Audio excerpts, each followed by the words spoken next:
On the time being 10:04, we will get going on our work session on revenue estimates.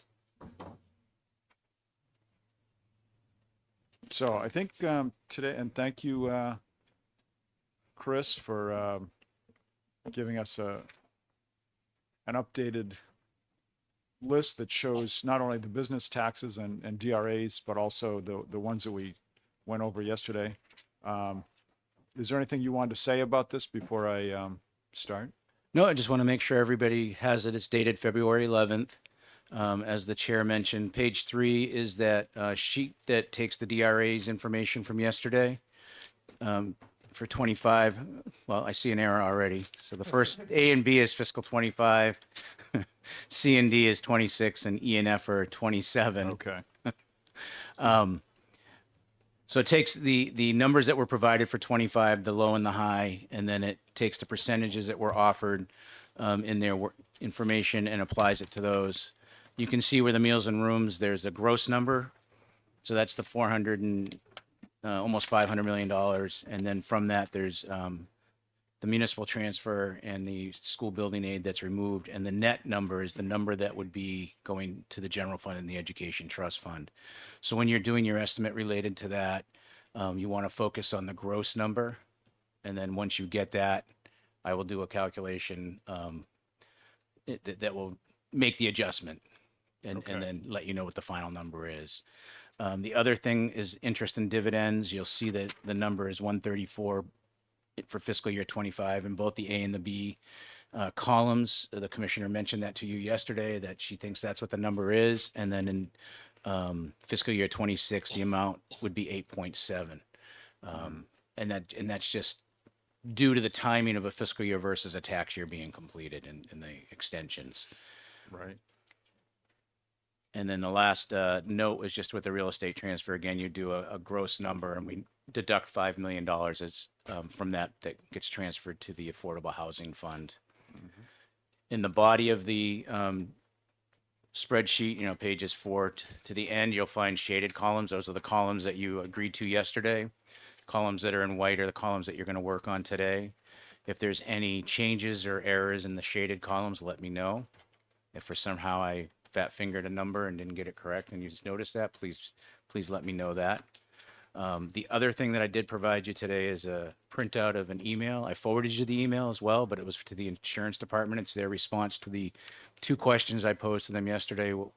One was that they factor in the disasters around the country and world in terms of their premiums, and were they satisfied with their estimates.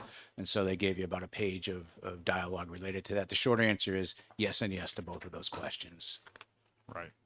And I'm comfortable with their response, but Representative Orrs isn't here for me to say that, so. Okay. Thank you, Chris.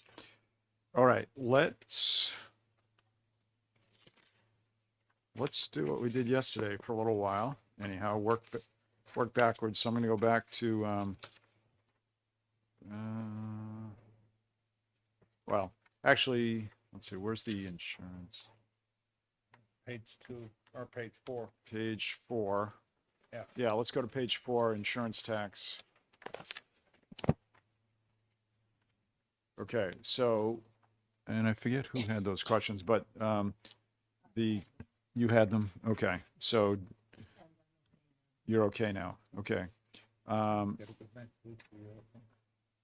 So then let's look at column F, line 11. That number would be 150.3. Line 16, column F, 159.0.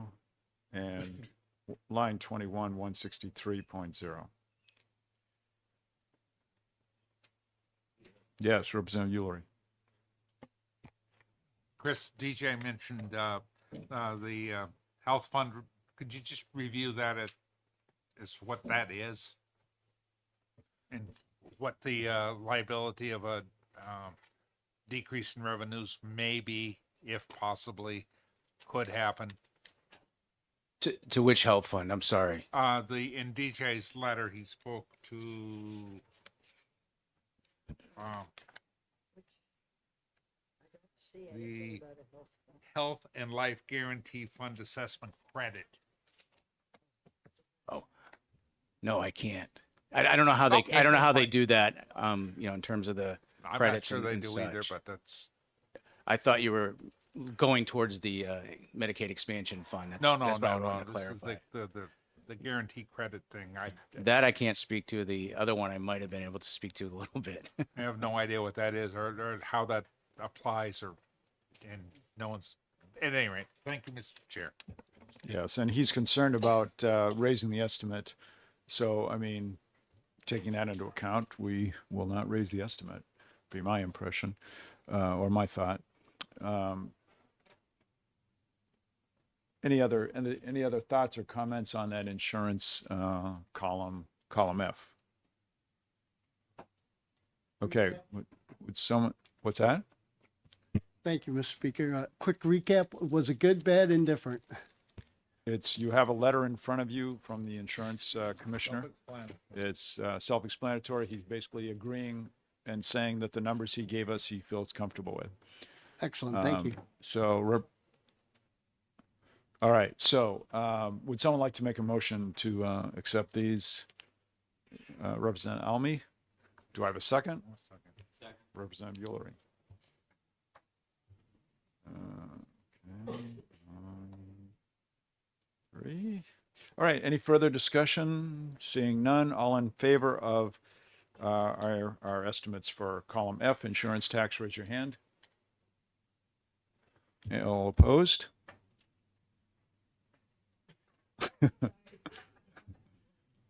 All right.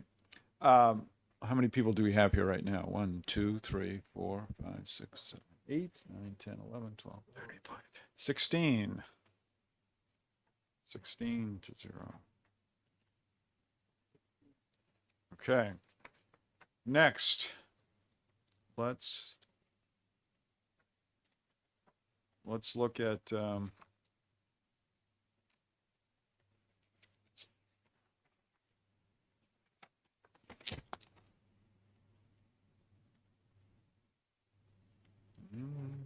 see.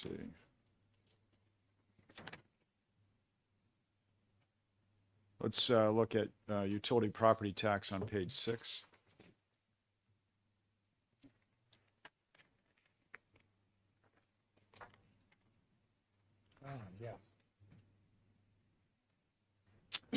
Okay, this is the first one we're addressing now, where we have high and lows that are not the same or not super close to each other.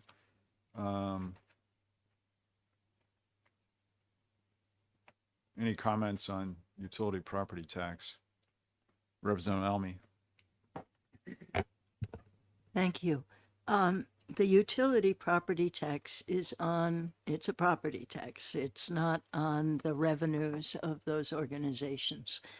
And we are likely to see some reduction in those properties from the side of renewable energy, given what's going on nationally and in the STE committee. And I don't see any reason why the other structures that bring oil and gas into our state are going to need more infrastructure. So I don't really understand an increase, but there is a assessment bureau inside the DRA, which doesn't ever talk to us or to anybody else, as far as I can tell. And maybe we could get an explanation out of them. Out of DRA. Yeah, out of that part of DRA. It's kind of a separate body inside. Every time I ask if we could get some help from them, they sort of refer us to the top assessor. So, what is your actual, what is the specific Well, question? they're increasing the value at the low level even, I think. Oh, no, it's at, the CAFR is coming in at 46.8, so they are taking it down. Yeah. And they are actually, their high estimate is below. So that's probably a reflection of reality at this It point. seems like they're taking that into account. Yeah. So I take that back, sorry. Wasn't Okay. looking at the CAFR. All right. Other comments? Okay, how about suggestions on what, 'cause we've got FY 25, obviously, line 11, line 16, and line 21 to fill in. So this is not as simple as before where we just round. So how do people feel about this? Any thoughts on what these numbers should be for 25, 26, 27? Representative Ulrich. The Bureau and DRA has been pretty accurate when they presented in the Science and Technology group last year. That's going to be presenting a bill today, I think. The figures for the fixed items, the property that is this body worked on. Pat Abrami chaired a couple of different committees to set the prices for the cables, the conduits, the physical stuff that gets power into your house, not the electrons, but the physical stuff. That may be subject to some modifications with the steel tariffs that have been put on. The aluminum tariff that's put on, because a lot of the cable is not steel, it's aluminum, or no, the transmission lines are aluminum. But nevertheless, I think that there may be a short-term impact over the budget, years, 2 years, but for our purposes, I kind of believe that these numbers are pretty moderate concerning the fluctuations that could take place. That is, they reflect a median activity or a valuation rather than massive swings. In addition, the consumption of energy in the United States, in New Hampshire, is huge. So the dollar value coming in is only going to go up, but for budgeting purposes, I think we should probably stay close to those provided by DRA. I think they've got a good handle on Okay. where it's going to be. Thank you, sir. Well, that's, so just to finalize that thought, you think those are pretty good, where it's a high and a low, so where do Yeah. you personally feel like it should end up? Well, let's In the mid- 45, Average it? yeah, 45, 2, 3, somewhere in there. Okay, Representative Southworth, Yes, that's what I had, 45. microphone, 45 too. 45 too, and that's the average of those two numbers? Correct. Okay, oh yes, I see that now.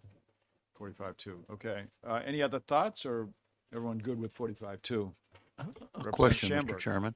Can the DRA just give us maybe a number on the depreciation every year that these companies, utilities go through? Do you have any Appreciation, numbers there on their property? the property. Well, let me just ask this. I mean, when an assessor assesses a property, they don't take depreciation into account. So I'm not sure that matters. Yes. They Okay. do? Representative Tierney, microphone, please. Yes, they do take into account the age of a property. If your house is assessed and you've got a brand new one out, it's going to have one rate. And then one of the columns they use is age of the property. And that can be a plus or a minus depending upon just how good the property is. Okay. And, you know, how fancy and all that sort of stuff. But yeah, age does get taken into account on it. Okay, so age gets taken into account. However, we're talking about the next 2 years. I mean, how big a change? That's is not there? going to be big. Right, there's not much of a change there, so I'm not sure it makes sense for DRA to look at that. Yes, Representative Opal. I'm just, I'm just trying to understand, based on listening to Representative Almy and I think I agree there's not going to be a whole influx of infrastructure in the next 2 years. If the ACFR says 46.7 now, or at least that's projection for fiscal 24, what are the factors that we think, other than just trying to be conservative, that would reduce that amount in fiscal 25 to the 45, the average of the high and low estimates? I'm just, It's are we? we are haven't just found that guessing? crystal ball, so Yeah. I know if it seems like there's a little bit of guesswork, there is, but it's based on our best thoughts about where we see things heading. I mean, even if there is I mean, you could debate whether infrastructure is going to decrease or increase or where it's going to end up, but even in that regard, these are big companies. They're slow moving sort of things, so I don't think you're going to see anything too dramatic. Which is what I'm wondering, Yeah. Mr. Chair, that, you know, based on all of those factors and what I understand, I mean, I'd be comfortable with sort of going with the ACFR number for all 3 years. And I figured that would probably put us in a sweet spot, but The accurate that's just Uh, one that's- man's opinion. That's okay. What number He's was saying, that? so the The ACFR average. number on line 3 is 46.7. And he's saying he's comfortable with that number, but that number, I'll point out, is higher than everything except the high Oh. of FY Oh, 27. Capper. Representative Ulrich. Yeah, I understand what, Oh, AC. yeah, well, Yes, they Capper. changed the name and we don't change it. yeah. The spike in revenue from from utilities property tax took place when the major companies decided that they were going to upgrade their cable sizes from X kilowatts to X squared kilowatts. You saw all the building that was taking place off the highways and, you know, the wood going down on the wetlands as they went out and worked on the towers and all that stuff. That's almost all done, but almost, not quite done. So there's going to be some growth, yes, but it's going to be less growth than has taken place in the past. CAFRs is a reactive number as opposed to a proactive number, and we're trying to find proactive numbers, which is virtually impossible, but we get pretty close. I think that needs to be considered as well. There may be, depending upon legislation passed, a growth in the property tax offset by SWEP taxes. If we take if the science and technology bill passes out, but that's something we can't really consider. Representative Breyer. I don't know. I'm looking at these and I think we just take the average. Oh, sorry. I think we should just take the average between the two numbers. Representative Southworth. I come up with 45.9 for 2026. No, okay. I came up with 46.4. The average? No. Oh, I'm sorry, I'm ahead. I'm at 2026. I already. Yeah, thought we did 20. haven't confirmed 2025. Okay, sorry Yeah. about that. But was that an average, Representative Yes. Southworth? Okay. Representative Elmy. Thank I'm you. sorry, did you have a follow-up? Well, no, my only comment is you got a high and a low, and we really, to be conservative, I just take the average between the two. Okay, thank you. I'm sorry, Representative Olm. You're too close. I don't notice it. I'm sleepy anyway. Yeah, I just want to point out there's an ongoing program to harden the infrastructure in the United States. So all these large poles that you see being replaced, that's going to continue as a matter of public policy to harden the infrastructure. Representative Almy. Thank you. If I remember correctly, and the DRA needs to tell me, they go out and they evaluate also in April, the Assessment Bureau? Or do they do it year round? Representative Almy, I'm not sure about the April, but we do assess these properties. DRA does the assessments for these properties. I couldn't hear most of that. I'm sorry, I said I'm not sure about the April, but DRA does the assessments for these properties. You vary it Yes. between different months. I'm not certain the timing of the Yeah. appraisals, but they are done by DRA on a regular basis.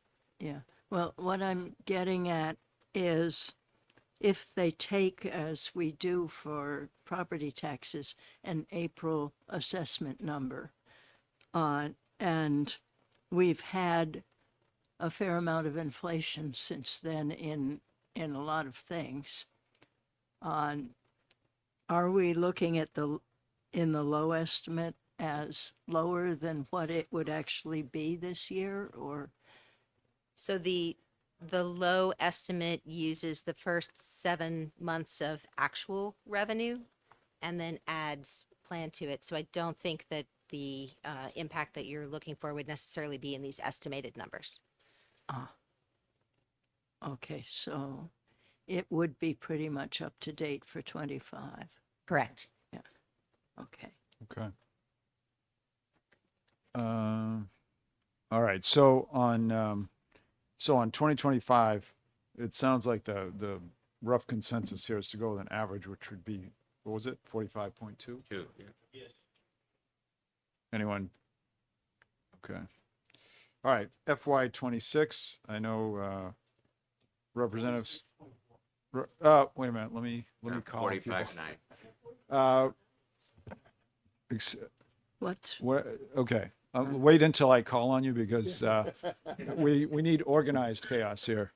All right, Representative Southworth, you had I had 45.9, 45.9, which was an average, and then the next one is 46.6, the last one. which is also an average. All right, so you're an advocate of average, 45.9, of taking the average, not advocate of And- average. and then what? Okay. Representative Ford, did you have something you wanted to say? You agree with the average? Okay. Representative Almy. No. Oh, sorry. All right. So in general, people are saying, okay, let's just go the average for 26 as well. And I would assume 27, same thing, average. Anyone have a huge problem with that? Doesn't seem like it. All right. So what are those numbers again? The average on 26 is what? 45.9, Okay.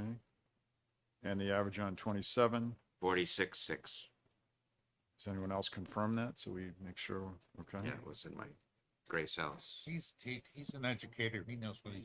Oh, I know he knows what he's doing. I just want to make sure we don't, make a mistake. Okay. So would someone like to make a motion to accept these numbers? Could you give us the numbers again, please? All right, Mr. so- Chairman? We're talking on page 6, column O, line 11, 45,000, well, not 45,000. These are millions, so it's 45.2 million. Line 16 is 45.9 million. And line 21 is 46.6 million. Okay, Representative Tierney makes a motion to accept those numbers. Do I have a second? Second. All right, Representative Murphy. Any further discussion? Seeing none, all in favor, please raise your hand of these numbers. Okay, any opposed? Okay, that's unanimous, and I believe we now have 16 people here. 13, 14, 15. Oh, wait a minute, I just counted 17. Wait a minute, what is it? Oh, he showed up late. No, wait a minute. 1, 2, 3. 17, okay. Thank you. All right, so that concludes utility property tax. All right, now.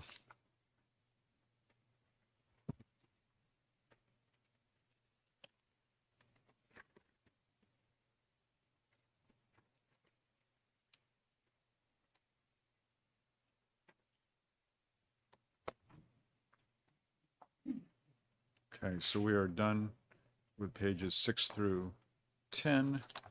Let's see what we have on page 5.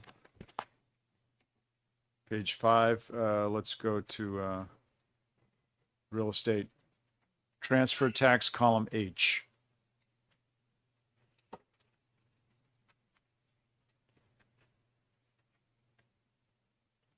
Thoughts on column H? Representative Southworth. Thank you. I was able to listen to the streaming for Rhett's presentation, Okay. and it almost exactly mirrored our Register of Deeds presentation that I just heard from Stratford County. Okay. So I know they did contact the counties, of course, to develop this, but it was almost word for word what our Register of Deeds said. Okay. Again, for what you can estimate. Okay. And therefore your conclusion So that is made me confident of what? in these Rhett numbers. And again, I would maintain that it's wise, with them having more knowledge in a way than us, to go with the middle, to go with the average. Okay. I am pleased that it's bouncing back. Yes. Or projected to. Yeah. Uh, Well, it is, you're right, it is bouncing back a little bit, yes. Other thoughts, Representative Almy?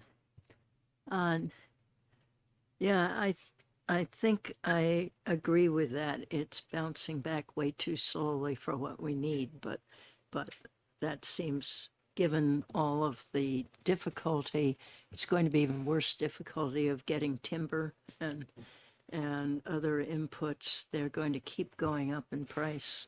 So this is probably where we are. Yeah, well, the beauty of this is we don't know what's going to happen. The timber may go up, but it may reverse itself too, depending on how policies change over the course of time as well. Okay, did I see someone else? Representative Orrs. So, thank you, Mr. Chairman. I agree with the idea of going with the averages for 25 and 26, but 27, I think we ought to be closer to the high number. I believe that we're going to see fuel prices come down, interest rates come down, and we're going to see the golden age of America in a short period of time. And I think that these numbers are going to really rebound. Representative Yielding. To Representative Orr's point, yes, maybe. We're in the process of setting some general goals. I am confident that what you suggest, there's a strong probability that it will take effect. But I think we need to look at where we are now and get a better sense as to what is happening for the short term. We're only dealing with the 2-year budget, and we're giving some approximations out there. We've got a lot of housing laws that are coming through. Some of those are bipartisan. Some of them aren't. On the national scale, the prime rate is subject to a lot of messing right now. It could be up, it could be down, who knows? When you're engaged in arguing with people in negotiations, sometimes it becomes, you got to just say, okay, what's this? And not worry about that. Looking forward, I would think we need to probably be a little more cautious at this point. Well, I think one of the most important things that Representative Yulry just said that resonated with me is the difference between 2 years and 4 years. Like we can believe that, in 4 years, everyone has a belief on what will be the result in 4 years. But in 2 years, probably, again, not that much is changing. And there's a lot of challenges because even if lumber prices come down, let's say the tariffs work in a way that actually brings lumber prices down through policy changes that are affected by that. The issue still is there's a lot of people that are in housing that they got into at 3 and 4%. And those people aren't necessarily going to sell their house and go into if the interest rates are still 6% or higher, not going to make the move. And so it still makes the housing market difficult. So factors from availability of lumber to interest rates to people willing to put their homes on. There's so many variables that I would say, I personally think the average is probably where we want to be right now. But other thoughts, Representative Ohm? Yeah, to follow up on your point, I think the biggest factor on all these various unknowns is the interest rate factor. And that's primarily driven by the federal budget. Unfortunately, we don't have regular order in the federal budget. It's all continuing resolutions. So I don't expect any budget to come out of Washington, which will mean it's up to the Federal Reserve to determine interest rates. And that depends on the money supply, as Representative Ulrich likes to talk about M2. So my guess is that, in the forecast that I read, is that I don't see any big changes in the federal deficit, which is still running about $2 trillion. And consequently, I don't see any big change in interest rates coming over the next 2 years. So I would assume things would be relatively stable and not a big increase until 2026, maybe 27. Other thoughts? Oh, yes. Right now, there's a bill, and I know it's future, but there's a bill for us to tax carbon in the trees. If that passes, we will be the first state that will be taxing carbon in the trees when foresters don't cut. If it doesn't pass, lumber prices aren't coming down because those properties are locked up, in the case of the one up north, until the year 2113. They're not going to be harvesting much lumber out of there at all, if any. Yeah. It's it's probably unlikely something like that would pass. I think last year there was a bill similar with carbon. I haven't studied that bill. I don't know how similar it is, but I think the odds of it passing are slim. And to your point, we do need to stick with what is the current law right now as we make these estimates. Any other thoughts? Okay, so is the consensus go with the averages? Anyone violently against that idea? Okay, so then let's go with the averages. Real estate transfer, line 11, what's the average of that? Has anyone calculated that? 199.4. Okay. FY 26. 210.7. And FY 27.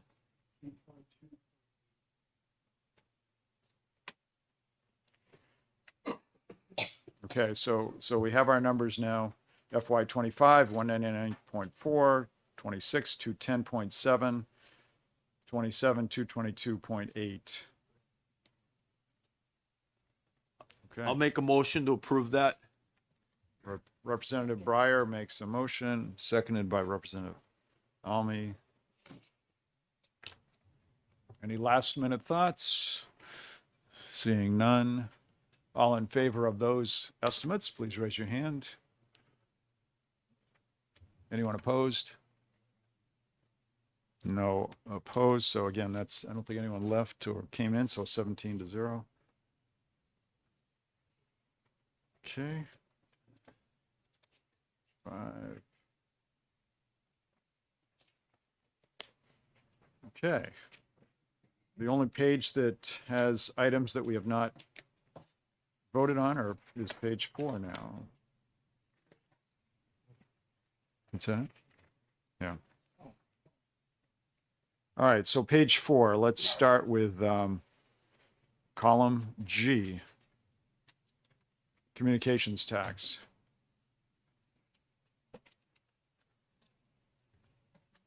Thoughts on, the communications tax is one that is fairly, stable. It has, decreased a little bit in the past, year or two. And the agency looks like they're keeping the high at 30 where it had traditionally been, but they are seeing degradation in that. And that's why you see the low on 25, 26, and 27. The low is continually going down because I think as they described, there's more and more data being going through, what was it, cell phones, texting, and away from landlines. Which is data. Yeah. Okay, so thoughts. Representative Southworth. I'm sorry, Representative Bolton had his light on. You first. I think I would stay more closely to the lower number. Yeah. Representative Southworth. I'm still fine with the averages because it's barely difference actually it's barely gaps here. Yeah. Representative, thought someone over here had a.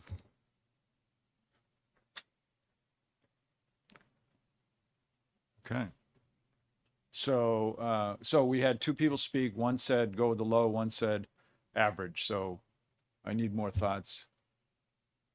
Representative Almy. Average. Representative Ulrich. Representative. Average. Okay, my question would be those who want the average. We see a degradation year after year, so why would we go with the average? Oh. That's my question. The average, since the lower number is going down, the average is going to go down also. Ditto. Okay. I just looked at the ACFR number. The ACFR is 30.5, which is actually above the high. So Gives us a okay. safety. The average might make sense. Representative Ulrich. No, I was just going to point that out. Okay. All right.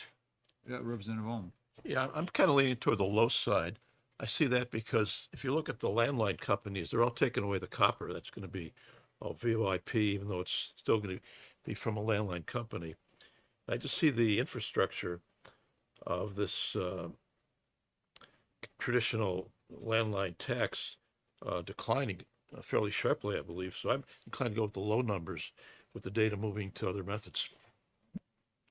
Well, I ordinarily would have agreed with that until I looked at the ACFR number again, and that being 30.6, which is above the 30. But I don't discount what you're saying either. It's again, we don't have a crystal ball. We're trying to do our best to figure this out.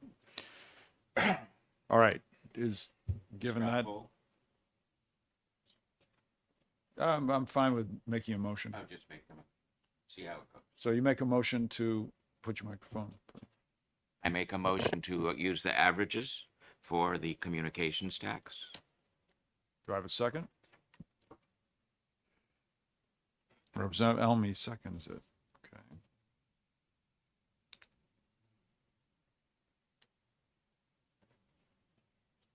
Any further discussion? Anyone thinks the average is an issue? Representative Almy? Well, the average is Microphone. an issue on the first. Microphone, please. The average is an issue on the first one. I suggest that we adjust down when it's 0.5. That is 29.5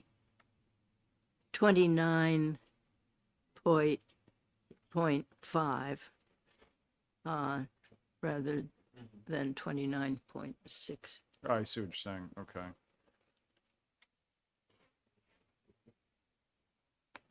All right, that's a slight change. Do you want to rephrase your motion to round down on the average on Yes. FY25? So I make a motion to use the average and round down if it's 0.5, which goes along with these people. Okay. Nice compromise. Okay. So line 11 would be 29.5, correct? Line 16 is 29.1? Yes. And line 21 is, what's the average of that? That makes sense. Okay. All right, further discussion on that? Seeing none.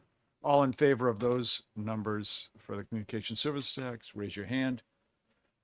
Anyone opposed? Okay. Yes. And just as a reminder to the members, these numbers are subject to modification when we feel like it.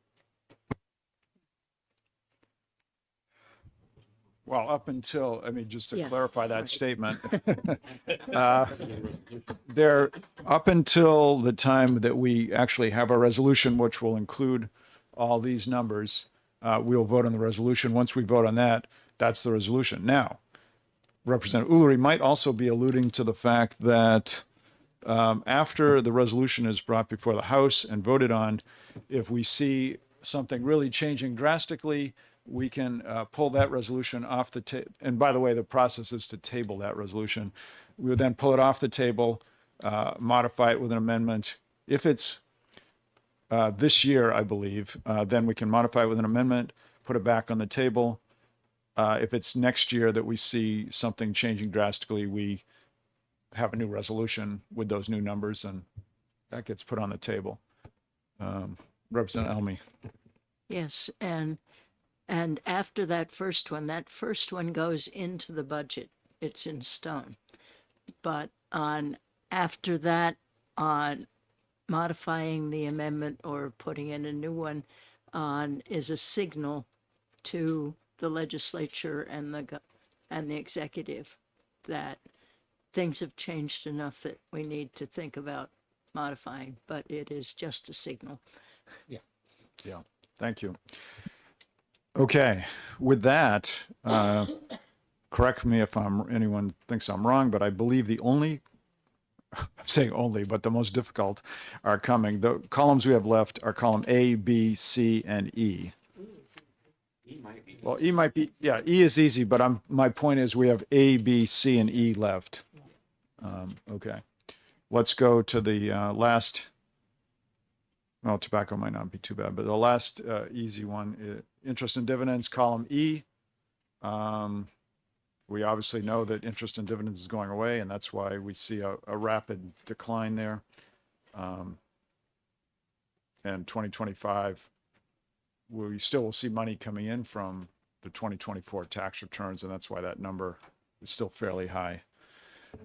Okay, thoughts on interest and dividend and what we believe the number should be? Representative Southworth is quick on the button. Full disclosure, I just paid $13 $13 for I&D. I&D. I Okay. just mailed it. Oh, Anyway, I think we should accept their numbers. That's better than getting I wanted a couple less. $0. okay, so, right, but there's no average here. By accepting their numbers, well, I guess you could still say it's the average. The average is 134.3 and 8.7. Anyone else feel that there's some other number that should happen here? I mean, I think as far as this should, in my mind, DRA is the one analyzing this. I don't think we have information above and beyond what they have. cash flow. Yeah, so, Mr. Chairman, yes. I'll agree with our numbers, but I do not like the policy that we're going through Okay, on this issue. understood. Current law is all we're dealing with. But it's good to know your opinion too, Representative Shamberg. Okay, so would someone like to make a motion to accept these numbers? Representative Almy, seconded by Representative Ors. Ors. You. Yeah. Almy? Yeah. So the motion is to accept these numbers in column E as presented by DRA. All in favor, please raise your hand. All opposed? Seeing none, the vote is no one left, right? Still 17-0. Okay. All right, we now have 3 left to do, column A, B, and C. Business taxes, meals and rooms, and tobacco. And I think we'll continue working from the right to left. So column C is next. Tobacco, thoughts on the tobacco tax revenue?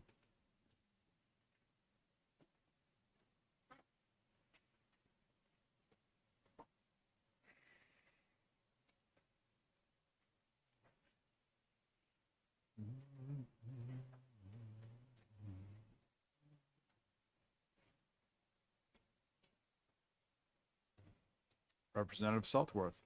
Again, I'm glad to make a motion to use the averages. I think they've been studying this a long time and watching the trends, and I think it's very reasonable. Representative Ullery. However, using the averages in the last term resulted in 25 to the negative. Maybe closer to the lower end may be appropriate. The health education in high school seems to be going strong, although that may be countered by the stupidity of adding taxes that our southern neighbor is doing. So maybe just under the averages, closer to the low side because of the competing effects of increased sales from out of state, but increased reduction in smoking because it's becoming less socially acceptable, even to older folks. But Representative Southworth. Would it work for you to take 0.5 off the average? yeah, thank you. People with calculators, we can take 0.5 off the average. Representative Ohm. Yeah, I support taking it down a bit. Where I live in Nashua, you go across the border to Tingsboro, and there's the weed shops that are just packed with license plates. So I just see the trend from the smokers to go to an alternate product. Representative Ullery. Why would you put license plates in a weed shop? Any other useful comments?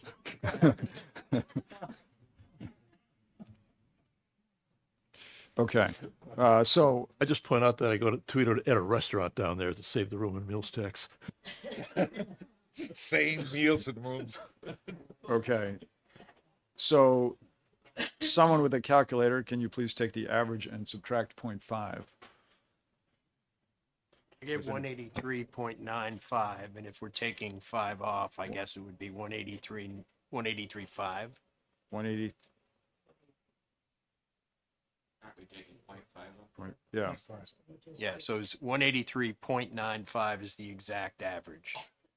So if you take 0.5 off, having rounded up to 184, it'd be 183.5. Or 180.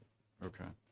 Yes, Representative Or, or if you take the 0.5 off first, you simply add 1.1 to the low number, and that'll make it 183.7. What? You got higher. That brought it higher. The difference between the two is 2.7. If you take the 0.5 off first, you're down to 2.2.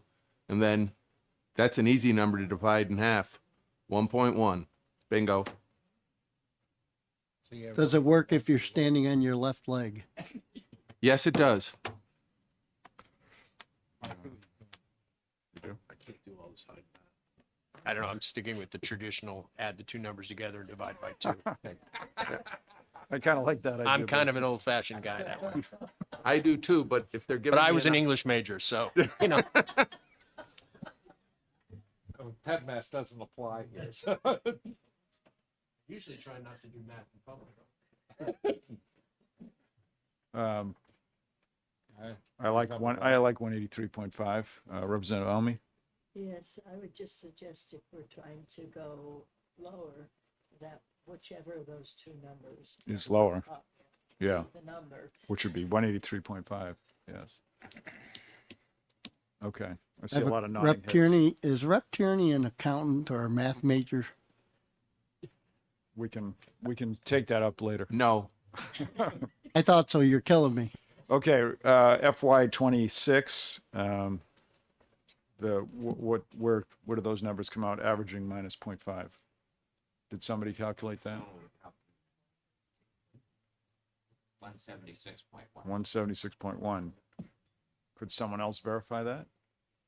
Again, I just don't want to have to go back and readdress things. I totally trust Representative Ford's number. Yeah, 176.1 after you deduct the half, Yep. right?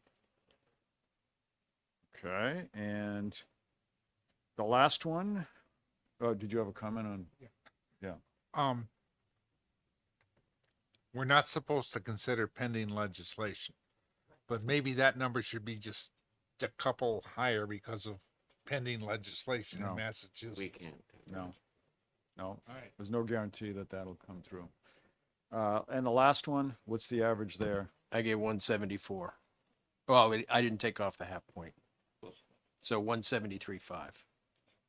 173.5, And confirmed? Representative Ford is giving me the high sign, so, Okay, and I trust Representative Ford implicitly on good, good to know, Fingers.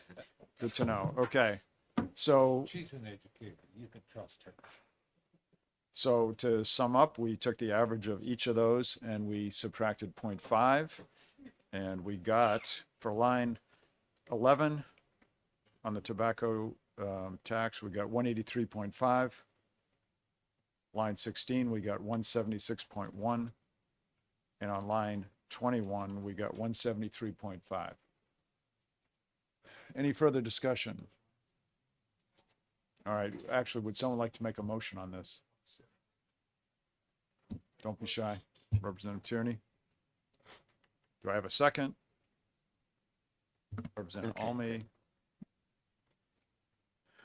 Seeing no further discussion, did you want to say something else? No, that's good. All right, your light is Oh, on. sorry. Left over. All in favor, please raise your hand of those numbers. Okay, all opposed? Seeing none, that's 17-0. Okay. We have two left. We'll now go to meals and rooms, column B. So, Representative Janine, for the meals and rooms, I would suggest that you go to the first page where the DRA ranges are, so you can use the gross number Okay. on line 7 when you're doing your estimates. Because once you get that number, we'll have to do a calculation to back out the municipal transfer and the school building Okay. aid. Right. All right, so if you look at page 3, column 7, we have the high and low for 25 through 27.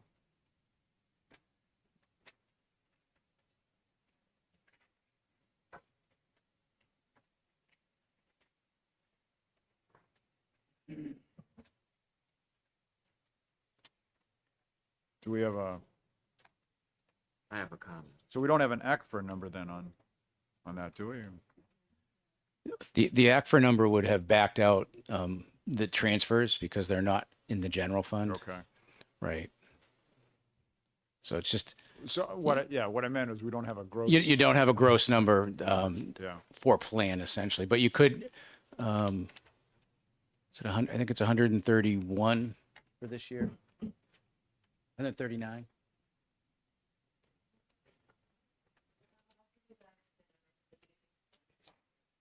Yeah. I mean, we could back into it once we grab that number. okay. Representative Southworth. A quick question. So the top should say 25, 26, 27. That's correct. Yeah. And I think I'm changing my mind because it usually does better than we expect. I was thinking of taking the average and then adding a little bit to it, like 0.2 or something like that. Because for years it's come in better than we expected. And at least in the Seacoast area, people go out no matter what else is happening. I don't know though. At first I was going to say add 0.5, but I think that's too much. I'd just maybe add 0.2.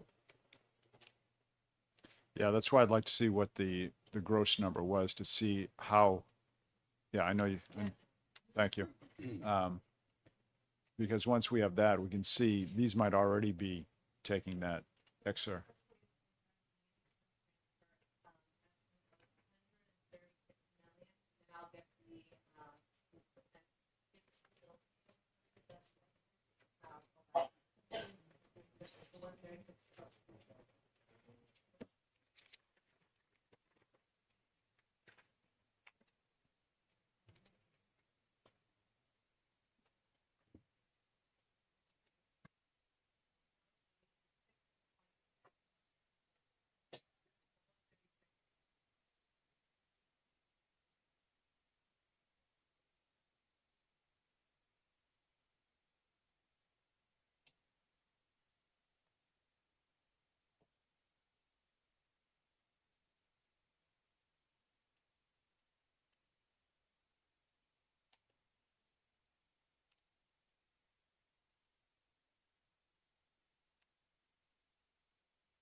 General thoughts while we're waiting for the numbers?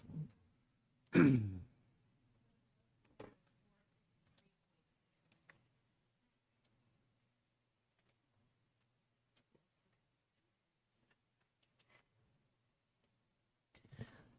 for 25. Yes. Okay, and this is for fiscal year 25, which, as I walked over, completely forgot the number I quoted. 463.2. Yes, Representative Smith. While we're waiting, do you mind if I ask a question? Well, she's got the number now. 463.2 is the gross plan for fiscal year 25. Okay, thank you. Now, did you have a question, Representative Smith? 463. Yes, I did. Thank you. Excuse me, Mr. Shea.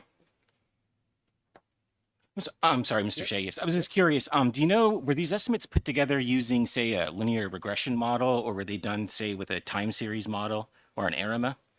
That would be up to you.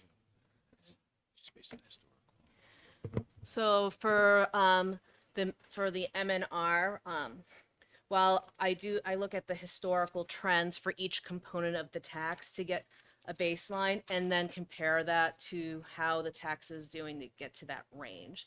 So it is more of a time series type model. All right, thank you. You're welcome. And just for fiscal year 24, the gross number would be 464.7. It's not the ACFR number, that would have been the plan number. So you, to the ACFR number, if you had 137.3,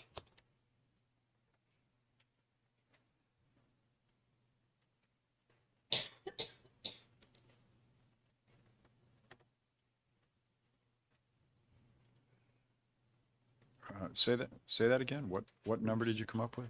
so it'd be 467 would have been it with the ACFR number plus what was removed for the municipal and school building aid. It's approximately 467.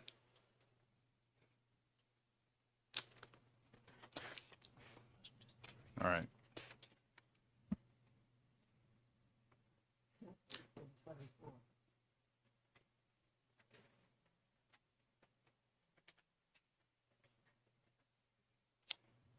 All right, so knowing that,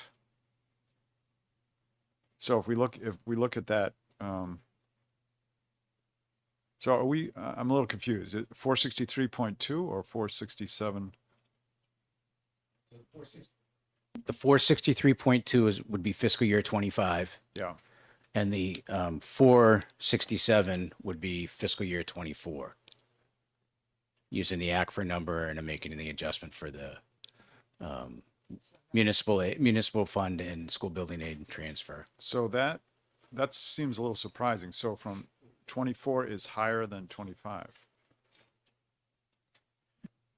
When we said that rooms, I thought, So some of that has to do with the municipal transfer. That's why you have to do the gross estimate, and then we have to back out the transfer because the calculation involves looking at last year's revenue, coming up with a transfer number that you apply to the year you're going to go to. So you take 25's revenue, figure out the municipal revenue that should be transferred. You make the transfer in 26. So your estimated number may look a little lower or higher based on the municipal transfer and the school building aid transfer. And also, our high and low for fiscal year 25 is above the plan number that we are recommending. So that 463.2 was the plan that we put into place more than 2 years ago. So 24 came in better than expected on a gross level. I see. Okay. Oh, that's right. That's plan. Okay. All right. So as we look at these numbers, now Representative Southworth, to the point you brought up, these numbers are already higher, and they continue to go higher each year. So do you still feel like it should be above the That average? was my thought, but I'm very comfortable with the average. Yeah. It seems like the trend I was seeing, they were seeing also, so. Yeah. It seems like that is built in pretty well. Yeah, it seems like it's built in. I just threw it out, but yeah, I think no. the average is fine. Yeah. Other thoughts? Average, higher than average, lower than average? I like the Represent- average. Okay. Representative Ohm. Yeah, I was picking up conflicting trends on some of the stuff I'm looking at. One is that there was a trend after COVID for people to get out of the house and start to enjoy life again. The other trend is now expenses are cupping up, credit card debt is increasing, so it seems to be flattening out with those two trends. So I'm inclined to go with the average. Do you have a thought? Okay. What are the averages? We're on column B. The averages are the numbers that's halfway between. It's also called the median. No, it's not. No, the median is different. Median. Okay. You're correct. Right. You mean medium? Mean. Yeah, average and mean are the same. Mean. I'm wondering what growth rate we're looking at.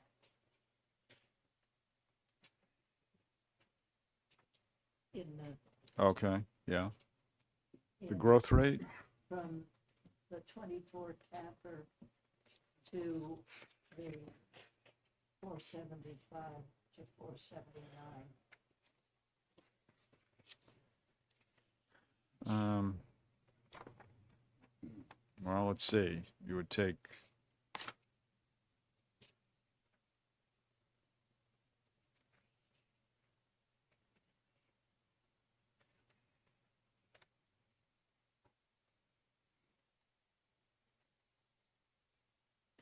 So to answer your question, for the low, that is a 1.7% growth on the gross. And on the high, that's a 2.6% growth on the gross. Okay. And is that true each year? The range is then 2 to 5% growth. Okay. So wait a minute, just to be clear. So FY 25 is 1.7 on the low side and 2.6 on the high side. And then the following years are 2 on the low side and 5% on the high side. Correct. Okay. And that fiscal year 25 is on the ACFR number, not the cash number. Okay.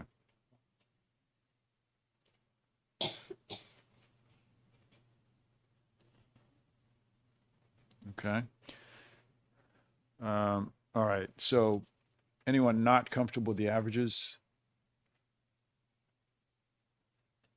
Okay. What are the averages then? So let's look at page 4, column B.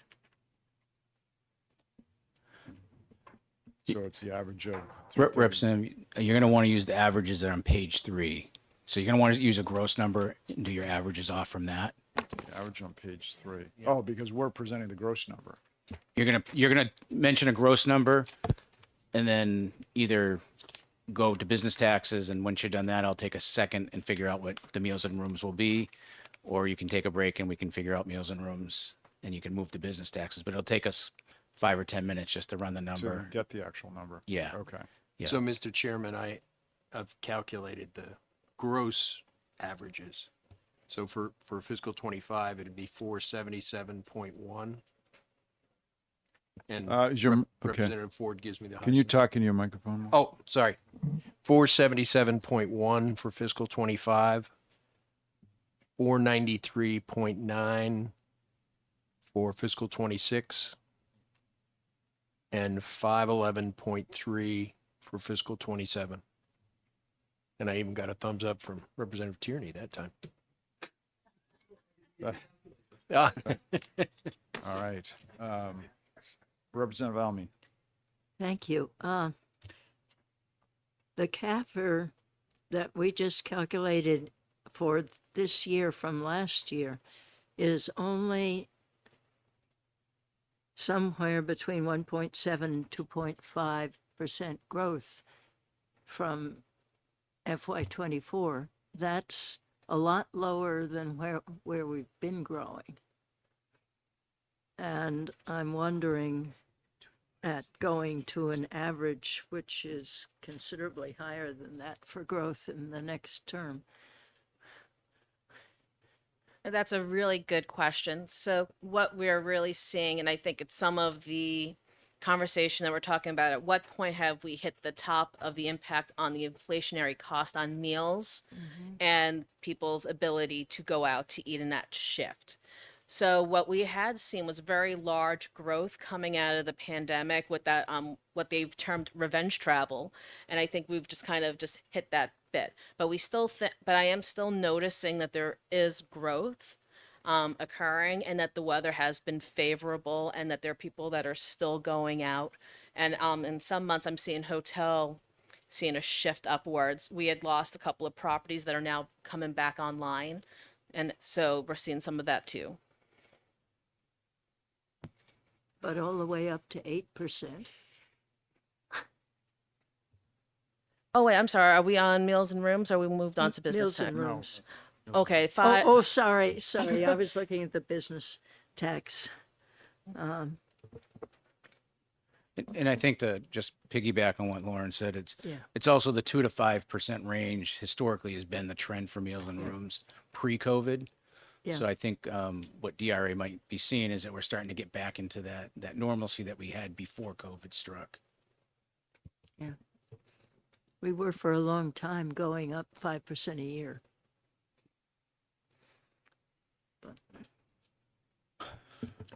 Okay. Other thoughts, comments? Is the average the right place to be? Okay. Ready for a motion. Representative Southworth. I make the motion for meals and rooms for, to accept the averages for 2025, 477.1, for 2026, 493.9, and for 2027, I missed most of 511.3. that. Representative Almy did not hear what you said. Yeah, Oh. it's hard to find a place on this chart to put this stuff I in. just wrote it right under the number, in Yeah. that little space under the two. Yeah, Write it under the dollar sign. right. Yeah, So the second one, 477.1, yeah, for what? 493, Oh, I got it 0.9. totally wrong. 493.9, and 511.3. 511 point, okay.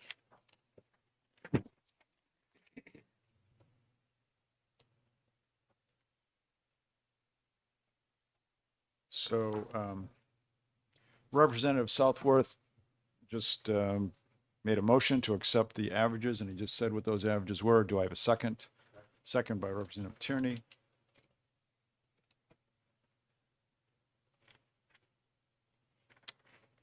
Further discussion? Seeing none, all in favor, please raise your hand.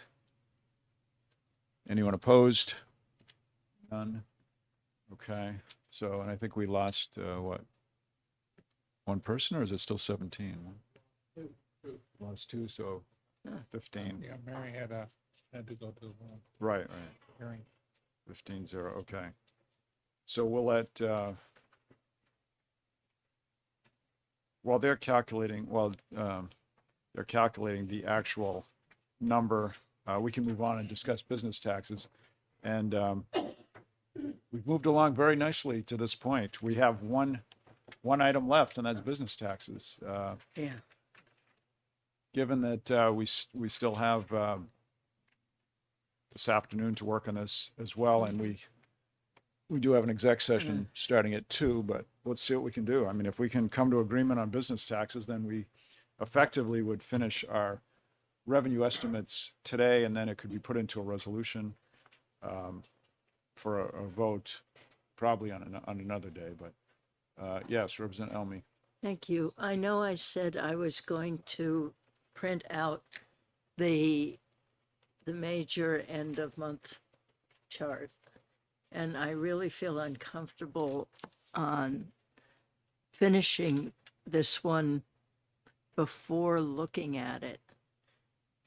But I had so much I had to do when I got home last night that I couldn't do that. Well, can we get it? So what are you asking for? End of month The end of month for January? chart that shows the refunds, the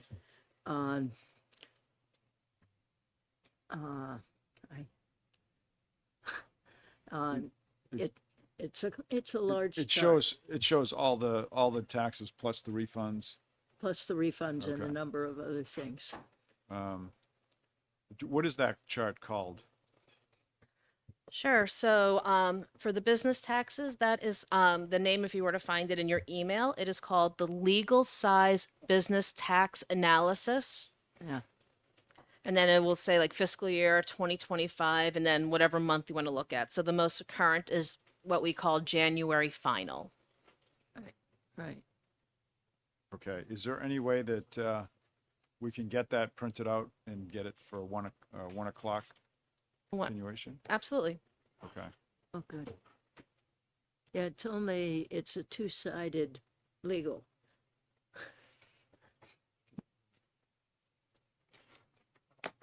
And I really want to see what's happening to the refunds. I mean, can we get it sooner than 1, or I don't know what your process is. Stop once, so. If- If you wanted to take a short recess, I can run back and print it. And then in that time frame, we can tie up these municipal numbers as well. Well, you have lunch. Is there anything, well, can we talk about this without having those right now? Yeah. Yeah, Okay. bring them for 1 o'clock. if you Okay. would. Yeah, I don't want to, because we're gonna get tight. But so 1 o'clock, we'll have those numbers. Maybe if all goes well, we can finish up today. Let me just ask this, Chris, if we vote and finish this today, can you? Well, no, you have to create a resolution, correct? Or And then you have to. so if- prorate it. If your intention was to get your numbers done today, to finish your numbers today, I think you have executive session starting at 2 o'clock. Yeah. So once you were done with me, I'd go back, finish the splits, come back with a final spreadsheet that you guys would say, yep, that's what we want to see. And based on those numbers, which show you the education trust fund and the general fund splits, I would then create the resolution for you. I think you're here tomorrow for exec sessions or bill work anyways. I think exec session mentioned on the, I think it is, exec I could be done. think we could, but we don't have anything listed. No, I know we have here, yeah, we're hearings, but we also mentioned exec. Yeah. Or we push it out to the 19th. But there are a lot of hearings. There are a fair number of hearings in there. Yeah, Well, if 3 in the it- morning, 1 in the afternoon. No, that's true. One of them got removed. So all I was going to Let's see suggest where is we I end could potentially try to get a resolution together for the end of your work tomorrow, bring it to the committee so that you could look at it and give a yay or a nay to it or sit on it for a period of time to, think about it. Yeah, I mean, But I can talk with the chair at the break and see how you want to proceed with it in terms of time of what your committee work yeah, is. I mean, I guess I just realized too, I need to get the schedule in for next week by 12 o'clock tomorrow. So we probably we won't know. So what I'll do is I'll probably say that we're having not sure how to phrase it, work session or exec session on the estimated numbers or on the resolution. I don't think I have to be that specific. I think you could just notice it as a work session on the numbers. And then the committee would just do a final nod to the resolution Yeah. in case there's some other information that comes to the committee's attention that you want to make adjustments. You still Right. have the opportunity to do that. Right. Yeah.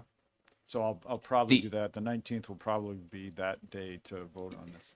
The other piece too is that the following week is I think isn't that the vacation week? Yeah. Following So you wouldn't have a session that week anyways for the resolution to go to. It would be probably the first, if you have a session day in March, it would, the first week of March would probably be the soonest that you would get the Yeah. resolution before the full body. No, and that's fine. I would probably get it done next Wednesday, the 19th. And it can be handed over to finance before anybody else sees it. Yeah. Yeah, that's Yeah, it would always give done. finance an opportunity to They'll be jumping see up it. and down. Okay. So if that's the case, then my effort would be to get you a worksheet for tomorrow.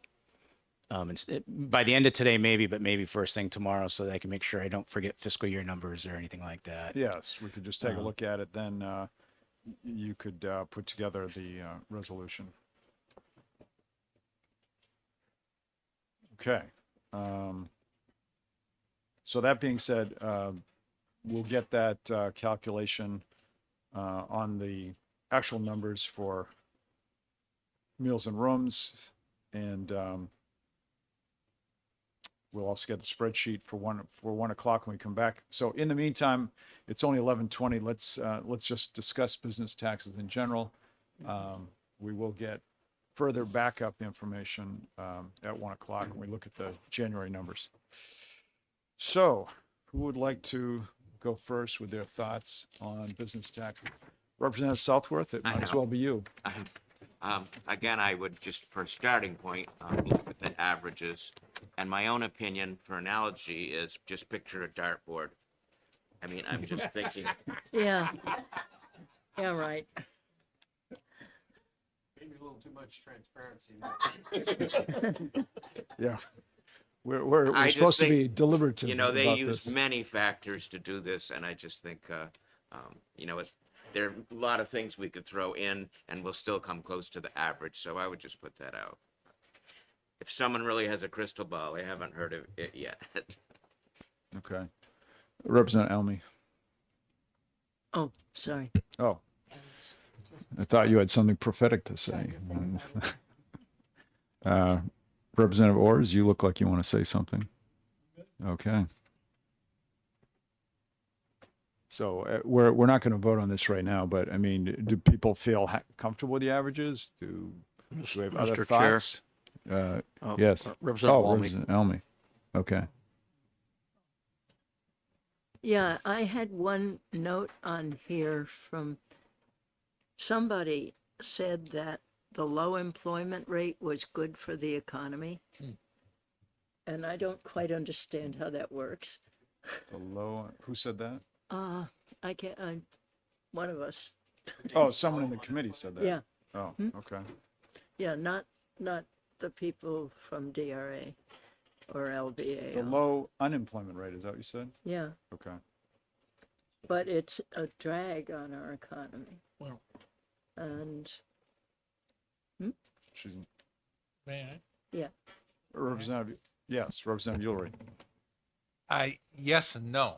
It's a drag on the economy in that it increases the wages of employees, which affects the profitability of each individual corporation.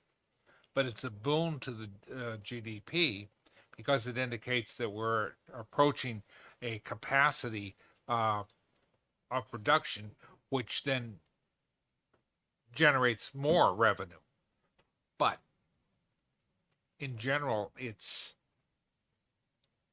a disincentive for businesses to locate here. So you got two minuses and a plus. Representative, Well, it's a disincentive to businesses to stay here also. When you That's the can't weather. get enough people to run your business, no matter what you can afford to pay them. That's what I mean, in general, the unemployment rate, my understanding is low across the country. So it's something that a lot of states have that challenge. Representative Allen. And I would I would counter that argument a bit. If you've got low unemployment, then you got incentive to do investment in tools that make your workforce more productive. And I think that would be an economic stimulus. Well, Okay. Representative Yolri? New Hampshire is becoming a high-tech hub. There was the article in Business New Hampshire regarding the Army program that we worked on, which seems to, although we haven't received a formal analysis of it, They've never given it to us. I the- think we asked once. yeah, we got asking again this year. The that seems to be generating good propaganda for them that indicates that New Hampshire may be benefiting substantially from the Army process. But at the same time, depending upon world events, Nashua and South Hudson and Merrimack will see some growth. Hyperion should see some massive growth, but you still have to Hyperon, excuse me. Need to have somebody's got to put the wrench to the screw eventually, and so Robots. Yeah. well they can do that, but depends on what they're doing. So Representative Ohm is correct that there would be an increased proficiency in doing a single job. Where we're a high-tech area, we may get robots. We may even get the robots to move from Route 3 south to Route 3 north. But it depends on the cost of electricity and everything else. So it's where did that dartboard go? Dartboard. All right. Any, And some are better shots than others. so having heard Well, Representative Yolri and, okay, Representative Almy. yes, Lebanon has, now that you said Hyperon, I can't remember the name of our firm, Hypotherm. And it also has Novo Nordisk for the United States. And it's got a lot of medium level ones that you haven't heard of, but are very important in the economy. And they all are suffering from not enough workers. And they all are suffering because, and the hospital, they have 800 vacancies at the largest hospital in New Hampshire. And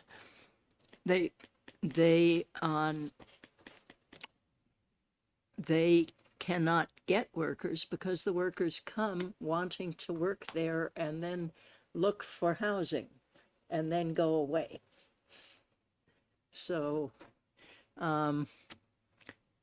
I think I see it as a real problem in our future growth because we're not going to be able to solve the housing market sufficiently to help with this probably for years to come. Okay. So Representative Yolri and Representative Almy, you've talked about this. I want to hear each of you. So Representative Almy, where are you comfortable with these numbers? It's been suggested that we average them. Where?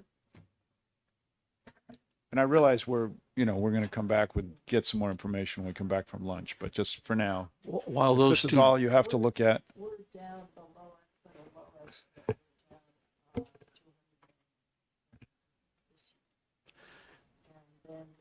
goes down further, or the low estimate, the high estimate stays, Well, no, it comes up a little bit goes in up a little bit, 26 and up in 27, yeah. which is And I probably think true. that given inflation, it probably is going to be growing. Well, microphone, Representative Omi. Sorry.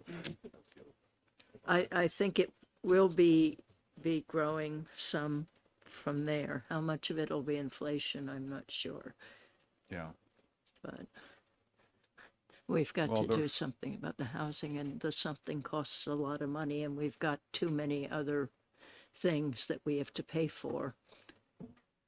Okay, well, so I understand your concerns. What I'm saying is where do you think, where do you Yeah. feel like you're coming in? I would be closer to the low end on 25 than the high end. And say about 1.4 billion. We're talking a billion there. No, that doesn't make sense. 1.4 billion? Oh, That's above sorry, the no, average. no, not that. 1.04. So I guess that would be 1.04. Okay, so instead of 1.06 or so, you're at 1.04.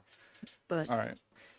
after that, I mean, it's so hard to estimate whether we're going to be able to. Most people can't, but that's why we're the Ways and Means. We're Right. able to estimate. Right. Well, I'd like to see the refunds also. Okay, I understand. Representative Ullery, where do you feel like?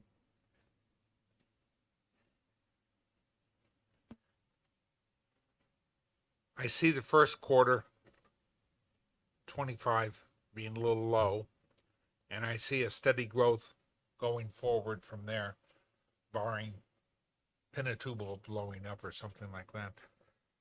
But Right. I'll stick with the agency low.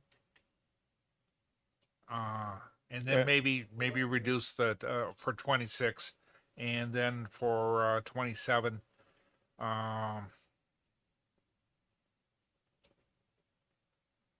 maybe a little bit better. Just round that right up to 1.1. So what about 25?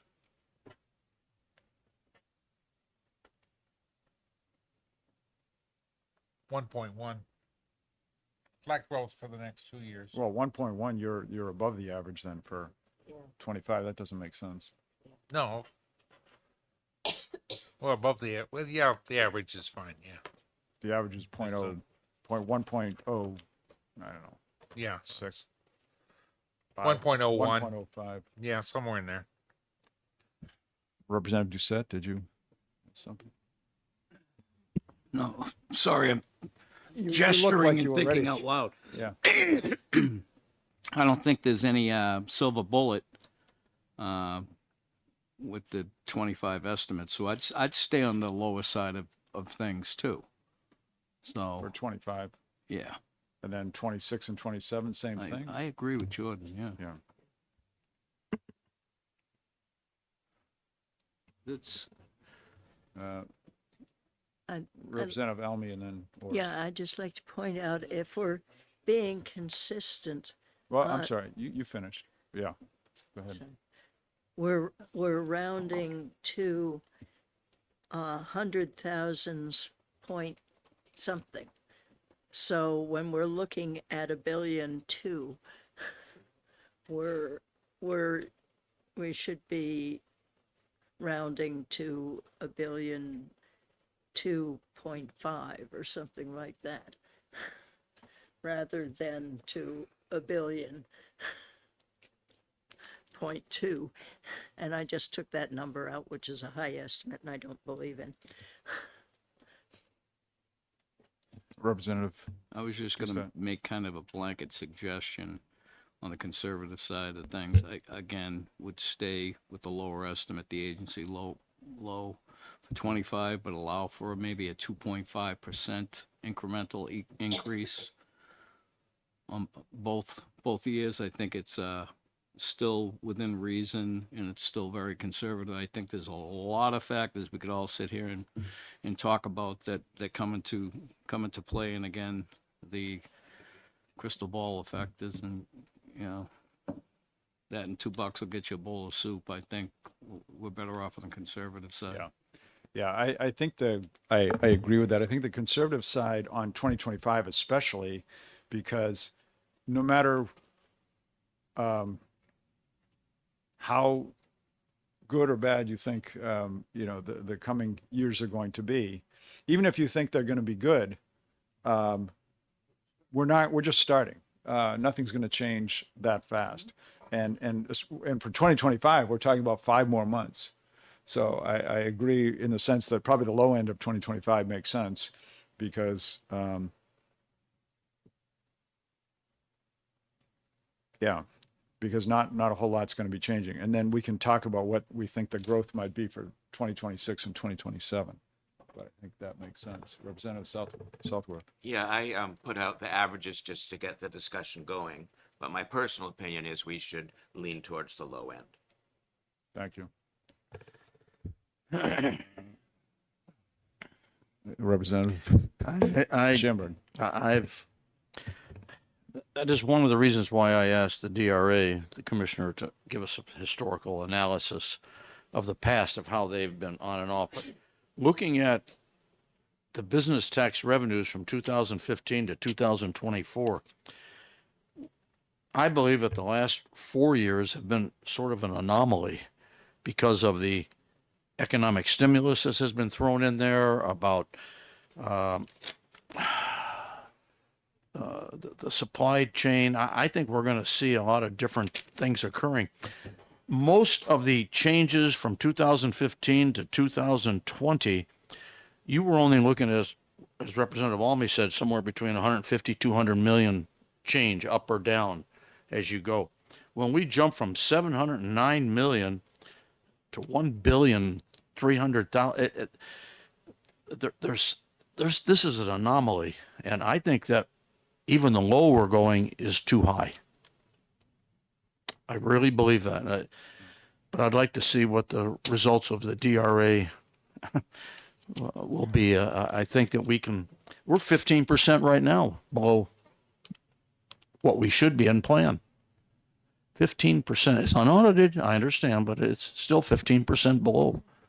So my feeling is that unless we're under $1 billion, I just don't see us, I myself won't be able to support. I may be the negative vote, but still go forward. Okay. I mean, one thing that I've noticed, and DRA can correct me if this is wrong, but it seems like the amount that we've been under as we go to each month isn't changing that much. It's a fairly steady amount. It's pretty much a similar amount, isn't it? Each month as we. Just about. So what we're seeing here is the tail end of the estimates for tax year 24, and then we're going to start seeing the tax year 25 in this spring. So it's really one thing we definitely need to consider is that we have historically high overpayments, and and at the end of fiscal year 24, we did have continued to have historically high overpayments. In addition to the refunds. So while we can talk about what the economy is doing, is how is that cash going to materialize? And knowing that there are these liabilities out there, so we're seeing those returns come in with zero cash associated with it, either through those overestimates and those credit carryovers being utilized. Because they have two choices: you can use it or you can get it refunded, and those are the two ways that we're seeing that. So I think that's something that we need to consider too. Okay, thank you. So my point was where we're seeing it, we know the COVID money is slowly going away, but yet the monthlies, while under, aren't like suddenly dropping faster. Would lead me to be more comfortable with the low number. But Representative Boris. Thank you, Mr. Chairman. So I have a question. Thanks for taking it. Are the employment numbers in the state of New Hampshire over the last 6-8 months, are they level, are they up, or are they down? I didn't see a whole lot change, and from what I understand when I was updating the presentation, that we are actually doing better than the United States, the state of New Hampshire, in terms of that unemployment rate in a good way. Thank you. So that would confirm what I'm thinking, which my crystal ball's no better than anybody else, but I'm thinking we ought to be on the low end a little bit, if you will, for 2025, but I'm very optimistic for 26 and 27. I believe we're going to solve this housing problem through legislation. And if we don't, shame on us.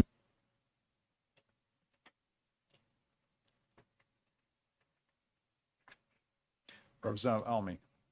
Yes, the housing problem is going to require the kind of money, I think, if we were actually going to get it done fast, that we are facing spending on the lawsuits for the child system, which, and we do have some other lawsuits that we don't know what's going to happen with them. So, but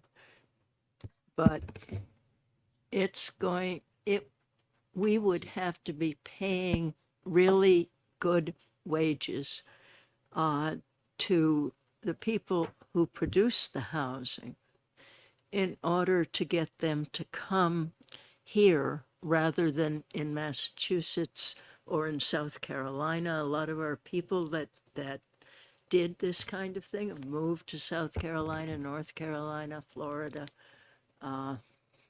because they couldn't get jobs here. We had 2 recessions, housing recessions, one just before I came home, and the other one in the Great Recession, and people that kind of people just left because they had good skills and they were going to use them places where it was easier to make a living. Thank you. Any other thoughts? I mean, at this point, we will come back at 1 o'clock and have a little more data to look at. Unless someone else has something they'd like to say right now, I think we'll probably adjourn and come back at 1. Okay. All right. We'll come back at 1 o'clock. Thank you.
Okay, the time being 1:01, we'll get back to work on our final estimates on business taxes. So, Chris, if you want to just let us know what you just passed out, that would be a good start. Yep. So you got two long sheets that I just put in front of everyone. The first one is the business tax analysis sheet. It's a two-sided, 8.5 by 14. It has, I think Representative Valmy had asked for the refund information, which is part of what's in there. You have returns, you have extensions. So, and it's a history for the last 10 years, I think, ish. And so, as many of you have noted, the print is kind of small. It's because there is a lot of information. I sent an email yesterday with forwarding all these documents to you. So if you have a computer, you can pull it up, or if you're at home, you can look at it there as well. The second long sheet was just a refund analysis for the business taxes as well as the interest and dividends. Just so it's a little bit larger print. It's a one-sided 8.5 by 14. Again, just trying to get something that people can look at so you can use that as you need. And then the last document is an 8.5 by 11 with a little box at the top. These are the M&R estimates. So if you look at it, 25, 26, and 27, the second column is the gross average that you came up with. So that's the 477.1, the 493.9, and the 511.3. From there, I worked with DRA and we did a calculation to determine what the municipal transfer would be that goes into that dedicated fund, as well as the school building aid. And that's the number in the third column over, the 143.2, 145.4, and the 150.1. You take that away and you come up with the net revenue that will be what's your estimate. And that's 333.9 million, 348.5 million in 26, and 361.3 million in fiscal year 27. So those are the three documents that weren't at your date table when you left that are there now.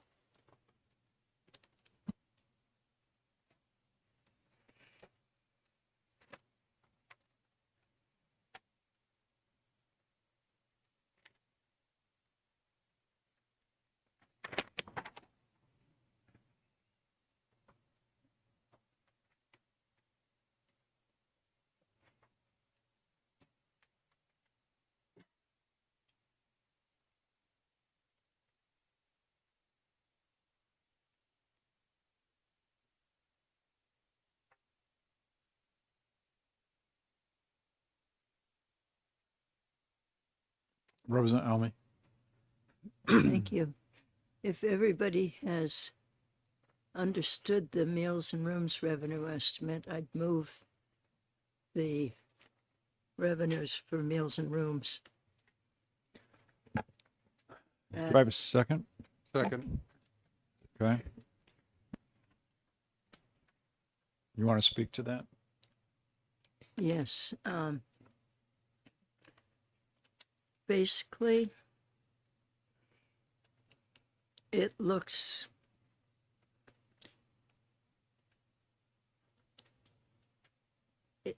I believe this is from the numbers that we gave you. Yes. Yes. So it represents a little bit lower than the middle, except that it is different because we are we are having to take a different amount of annual transfer out for the municipalities each year, and sometimes it's above. Looks like it was below this time for 25. So the each year as the meals and M&R comes in higher, the following year you're going to see more taken out to go into the municipal revenue fund. Right. So that does have an impact on the amount left that would go to the general fund. So this is what we were talking about in all three cases. Yeah, and it ends up being pretty close to the average. Yeah. It does. All right. So I don't think there's any surprises here. If there's no more discussion on that, then we'll just vote on these updated numbers. All in favor, raise your hand. Opposed? No, okay. 5, 6, 7, 8, 9, 10, 11, 12, 13, 14, 15, 16. Yeah, we voted, if there's any confusion, the reason it seems like we voted on it twice is the first time we voted on the top line numbers, the gross numbers, and now that we have the actual numbers as per the sheet that we just went over, that's why we just voted on those. Yes, So we confirm math. we confirmed our math, yeah. Okay, so that brings us back to business taxes. And Representative, Alma, you ready to speak on that? And I would like to talk with the DRA about what I remembered was that they'd said that the refunds are dwindling away at this point.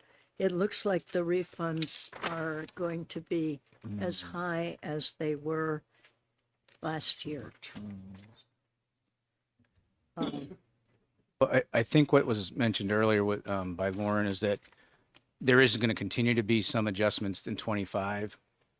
Shouldn't be maybe as much as in 24, but as we move further away from 25, you should see less of that because, again, the idea of the right sizing of the CCO and your business tax rate reductions, the businesses have adjusted for those with their new estimates. But Yeah, eventually we'll get there, but it doesn't look like we're getting there in 25.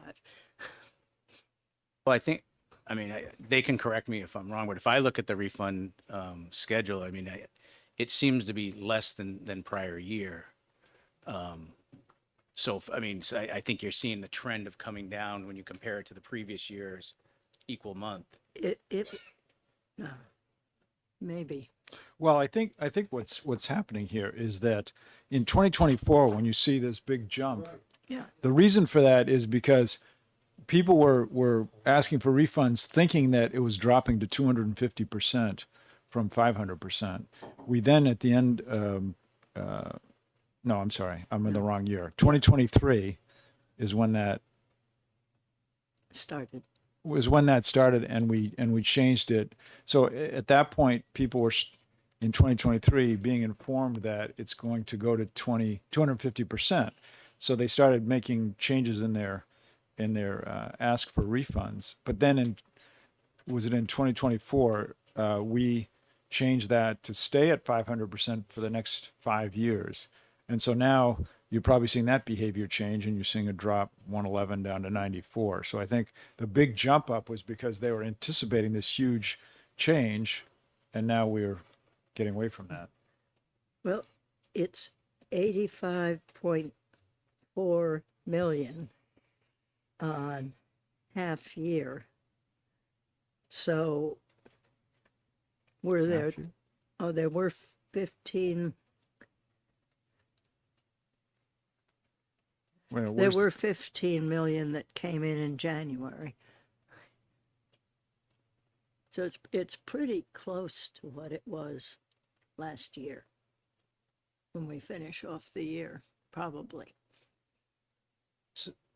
So if you compare the second to last row, that's your fiscal year to date. So that would give you, when you're looking at the January number for 25, that gives you how much was collected through January of 24. And you can see Yeah. it was 111 and change in 24, and it's 94 and change in 2025. So it's down slightly from in the first 7 months as compared to last year. It's not that it's gone away. You still have it's higher than previous the CCO and business tax changes. Yeah. But I think what DRA has presented is that they expect this to start to smooth out. That companies have made the adjustment not to carry as much money going forward because they're being told you can't have it here. If you're over 500%, the DRA is going to give it back to you. In that process, they've also right-sized their estimates as it relates to their business tax payments estimates.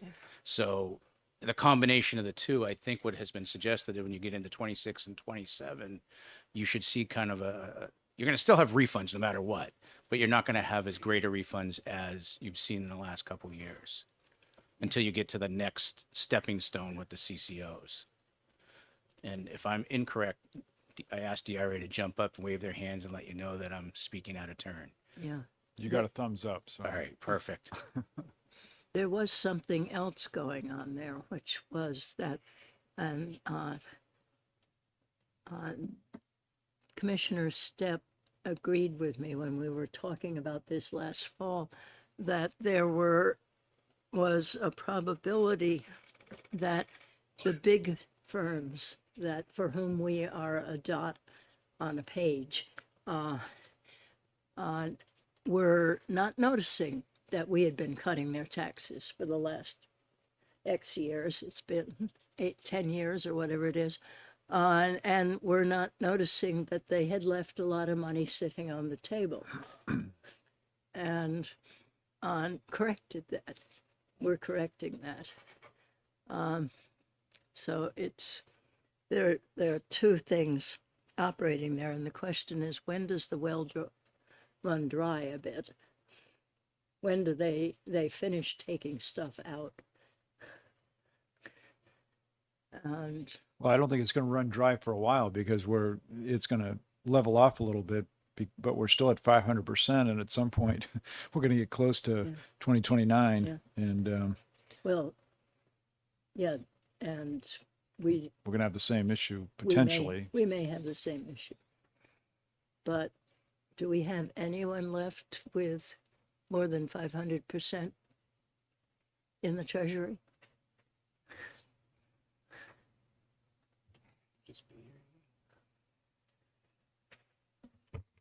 So Representative Almy, each year, taxpayers may find themselves again above the 500% level because if they pay more in, again, even after they've received a refund that gets them down to that cap, then if they pay additional estimates in the subsequent year, they could again exceed the cap.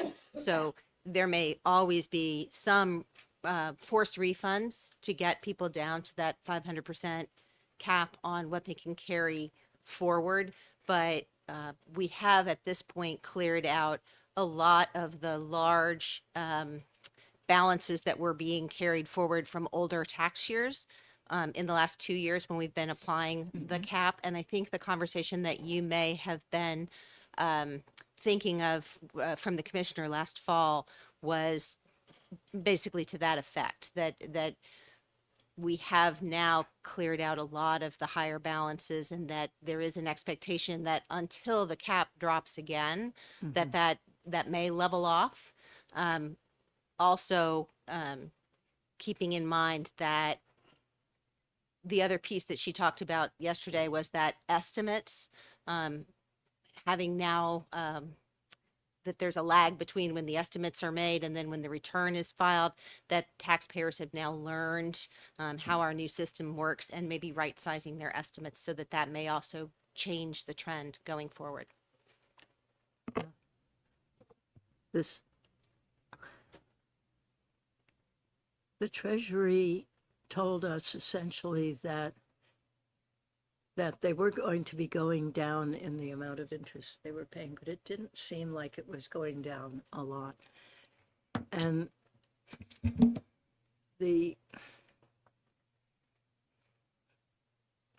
other thing about this is that people,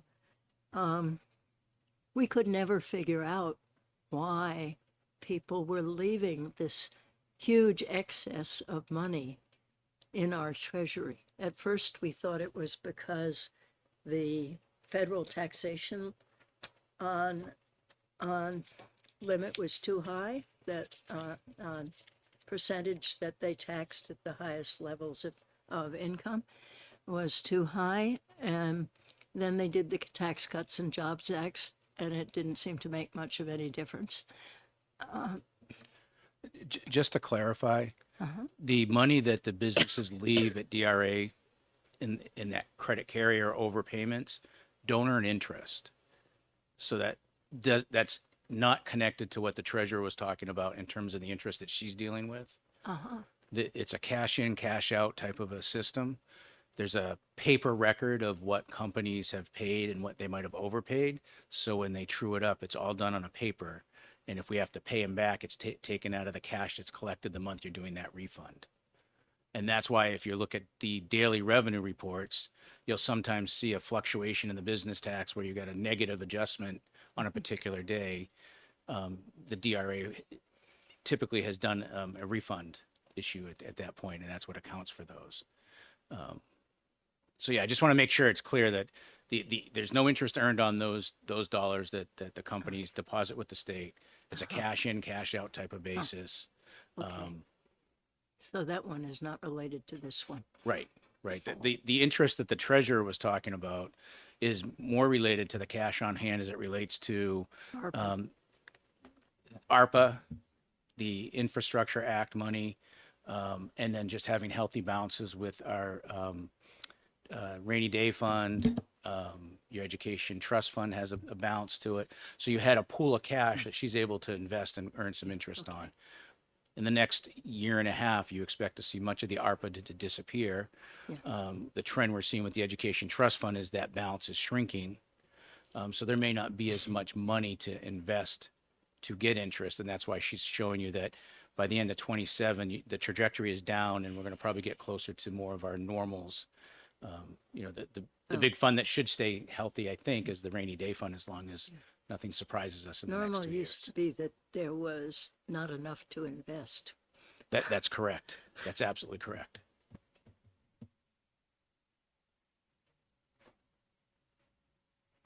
Oh, I still don't like the size of these refunds, but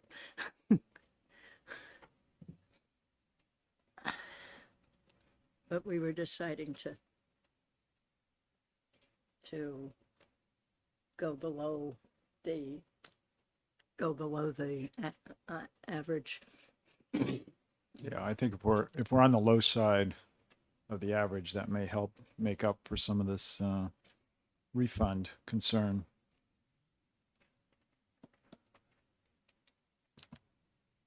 All right, it may in fact force us to the low estimate. Other thoughts or questions? If you have questions about this sheet, yes. I just Representative had a Southwood. question, I guess, back to Representative Ullery. Okay. Were you thinking that we were aiming towards the low estimate on all of these years?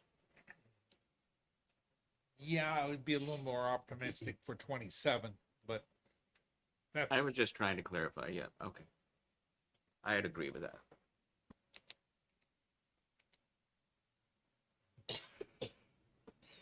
Anybody else have thoughts or maybe questions about the sheets that we have here? Everyone understand what's here? Oh, Representative Boers.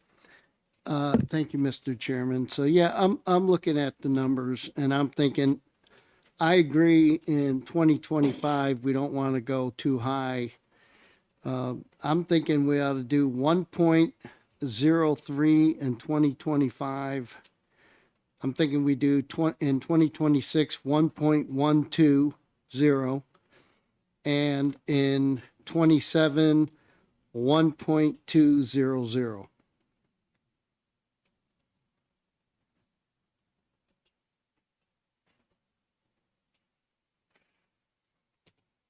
What was 26 again?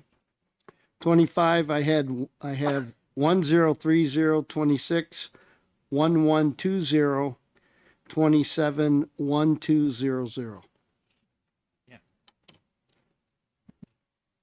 Representative Ohm. Yeah, thanks. You talk about the percentage, the percent increases over that baseline, so I can get a better reference. I did not do it on a percentage basis. I did it looking at the refunds that we've been talking about and the interest and dividends. And the way I've seen the economy rolling, watching the stock market as I have recently, when the news is good, the market's green. When the news has been bad, the market turns. And the news is going to be good. I mean, this is going to be, I think it's going to be amazing period of time for the next couple of years. And I can't imagine what the years 3 and 4 will look like, but You know, when I looked at the charts recently, the take home effect, which has a lot to do with the economy, and wrong glasses, sorry about that. And when I looked at the charts, it would look like that under Trump, with people having more money to spend. People having more money to spend means more money on meals and rooms and rentals and vacations and all that. The last 4 years with Biden looked like that. That's the money that people did not have to spend. And so I believe with President Trump, the current administration's agenda of drilling and what the things we're already seeing, the money that they're already showing that's been misspent, we're talking millions. If they break 2 trillion, I would be shocked. I don't think it'll be that high, but I think we're definitely going to see they're gonna shake out over $1 trillion, and we're going to see this economy boom. Energy drives the world. We've already learned that green energy is failing. These windmills, people forget they run on oil, they run on diesel. They need diesel engines to start. The blades are so big. These wind turbines just don't turn on themselves. And we've seen where the wind turbines are coming apart, the coatings are coming off, they're affecting our beaches. Green energy is not the way we go. We've already seen it in Europe. Germany is taking a beating, and it's going to continue. And the way to go is clean energy. I agree, but it's called nuclear.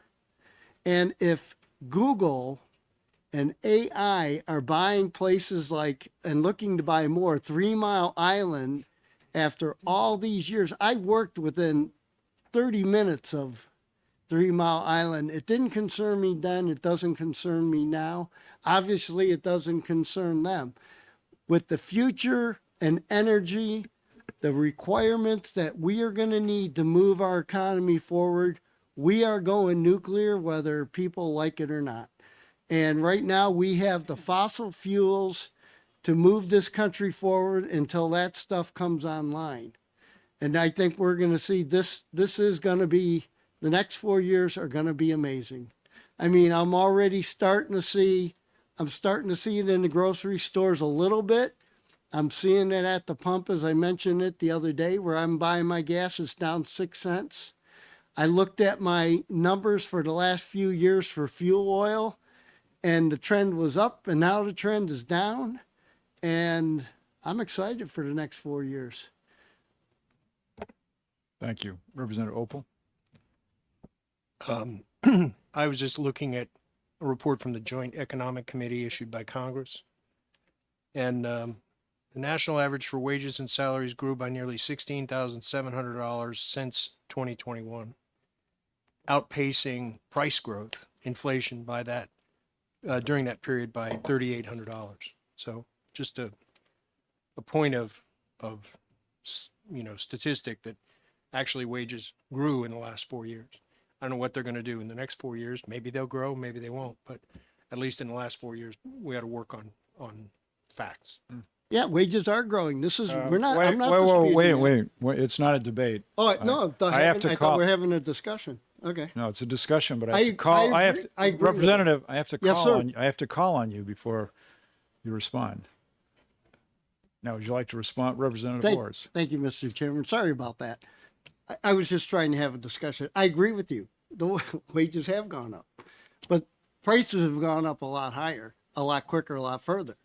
We were told the inflation was transitional. It hasn't been transitional, whatever that means. Nobody knows what that means yet. I don't know what it means. But I do know when I went to the grocery store and I buy a box of groceries that was that big for $3, and I buy the same box today and it's $4, I'm expecting that same box is going to be $2.50 soon, or the quantity is going to grow again. So I do agree with Representative Opal. Wages have grown, but inflation's a hell of a lot higher than they've been telling us. Okay. Representative Southworth. Thank you, Mr. Chair. I had a question for DRA. I tried to ask it for Chris, and he said it really was in your area. Oh, sorry. I just wondered on your high estimate, maybe you could tell me some of the positives you anticipated to come up with the high estimate. I kind of know the negatives, the reason we're looking at the low end. What did you see that made you do the high end? Thank you, Representative Southworth. So the commissioner spoke to these estimates yesterday, and her way of arriving at the range of 3 to 8% was to look at the past history of the growth of the tax, and she kind of eliminated some of the highest highs and the lowest lows and looked at the middle of the range, and the 8% was kind of the most optimistic number she could use when she looked at those rates of past growth. Follow up? Follow up? So it really wasn't based on thinking certain things were going to happen in the future? No, at all? there was not an analysis of, say, a particular segment of the economy or anything like that. It was just based on past historic growth Which we've numbers. done in the past. Right. But I was just curious. So there wasn't, as someone said, a silver bullet that you guys saw that tilted you towards the high. It was, No, thank you. That really helps. sure. Other thoughts, Representative Elmy? Yes, were you looking at the past 10 years or what? Because the last 4 have been totally anomalous.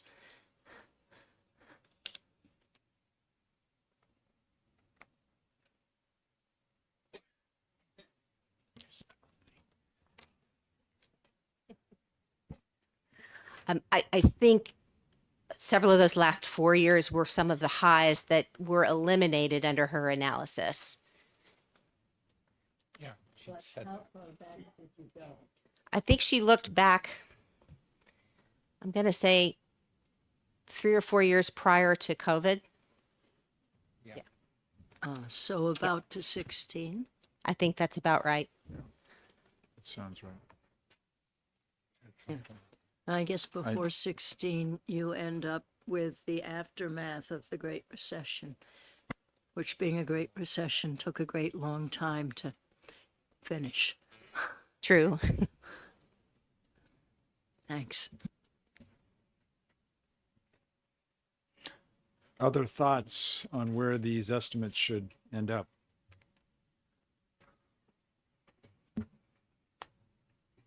So, Representative Olm. Yeah, my thought is, I think the long-term trend lines are pretty important here. We're going to have ups and downs due to oil surprises, whatever. But I think the long-term trend's been fairly steady at this 2.5% growth rate. And I'd be inclined to take what we've got and look at that kind of a number going forward. Well, okay, so specifically, what are you talking about? Well, if we Not for a number. Oh, yeah, I don't have a number in mind because I haven't done the calculation. Well, no, well, in the sense that I think what has been thrown out so far was, who was it, Representative Orrs? Did you put the numbers out? Yeah, why don't you repeat the numbers that you put out so far? Okay, thank you, Mr. Chair. So the numbers I put out for 2025, 1.030, 26, 1.120, 27, 1.200. Okay. So, given that, Representative Ohm, where are you in this? Yeah, I concur with the 2025 number 1.03. right. And that's based on the analysis I'm looking at that says Yeah. growth in 25 was a little less than growth in 24, and it's likely to go up to more traditional levels after 2025. So I think that's a good starting point. Okay, so for 2026, 1.12 is effectively, what, 60 million?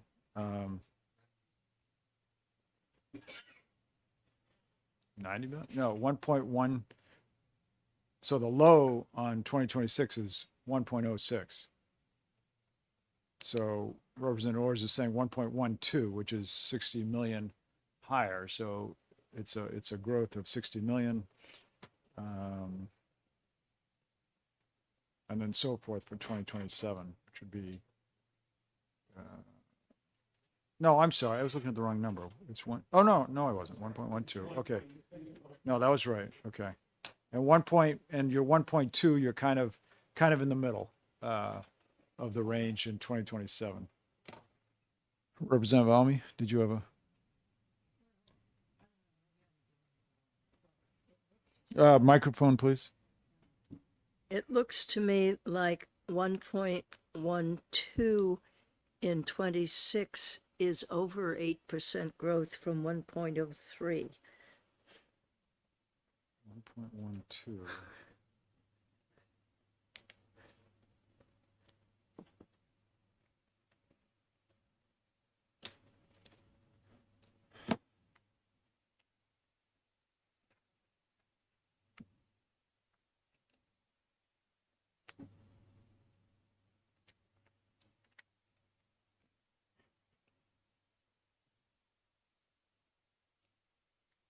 $1.12.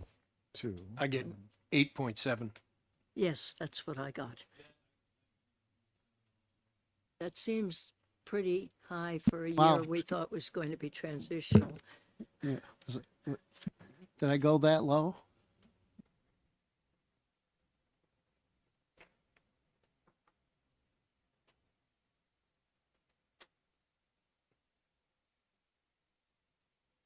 Okay, so that's assuming 8% growth.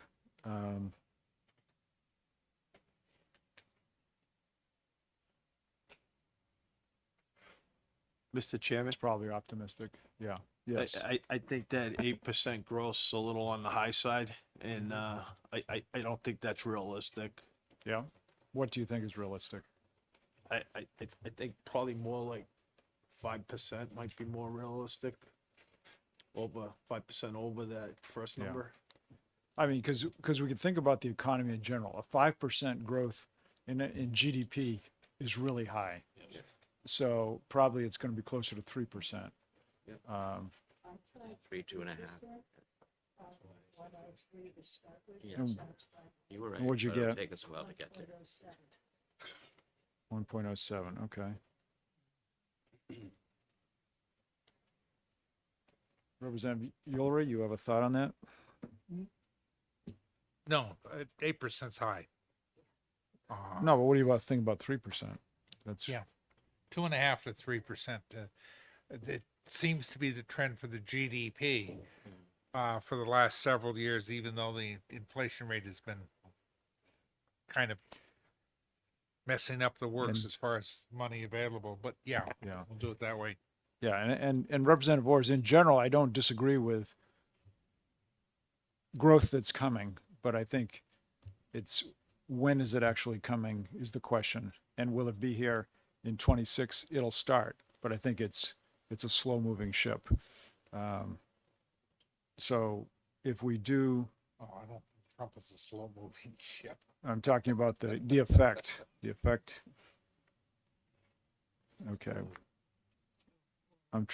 Let's just see so if we go with Representative Orr's initial of 1.03, and then we multiply by 3%, I want to go 4. Save this it's tape. 1.0609. Did somebody say 1.07? Are you going to propose 2.5? Yeah, I got 1.06.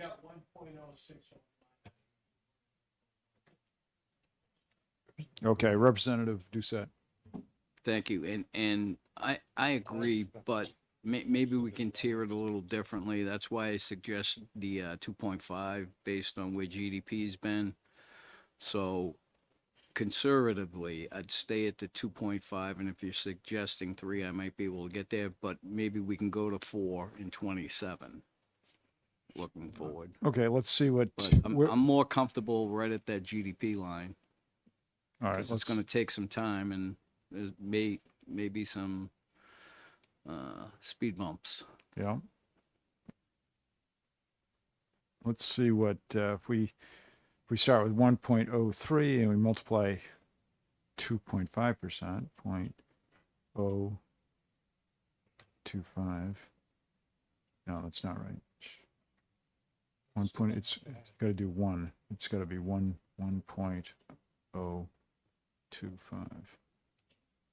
1.0557, which is 1.06.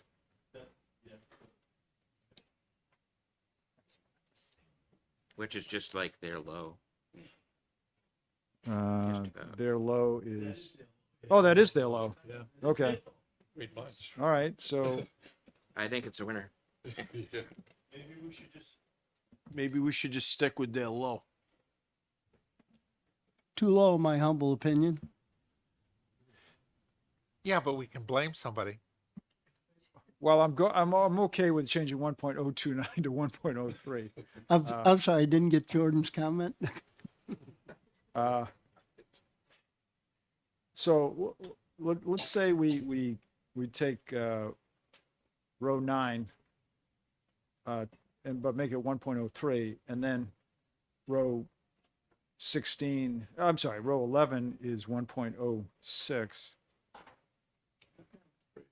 No, row 11 would be 1.03, row 16 would be 1.06, right? For 14. Oh, you're right. I was on the wrong line. Okay, so row 11 is right, 1.03,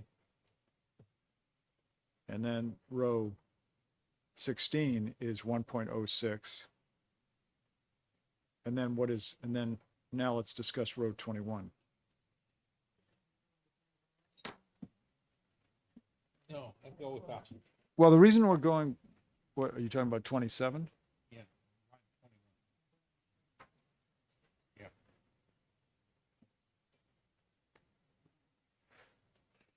So now for 1.06. Mr. Chairman, Yeah. if my math is right, if you use the 1.06 for fiscal 26 and add, I think Representative Doucette said he thought 4% growth in 27. Four is a bit more optimistic, I think, and I think we'll be positioned for that. Yeah, I would agree. 4. That would get you to 1.1. Yeah, 1.1024, but 1.1. Okay. Yeah, these, No, 1.1024, so just rounding 1.1.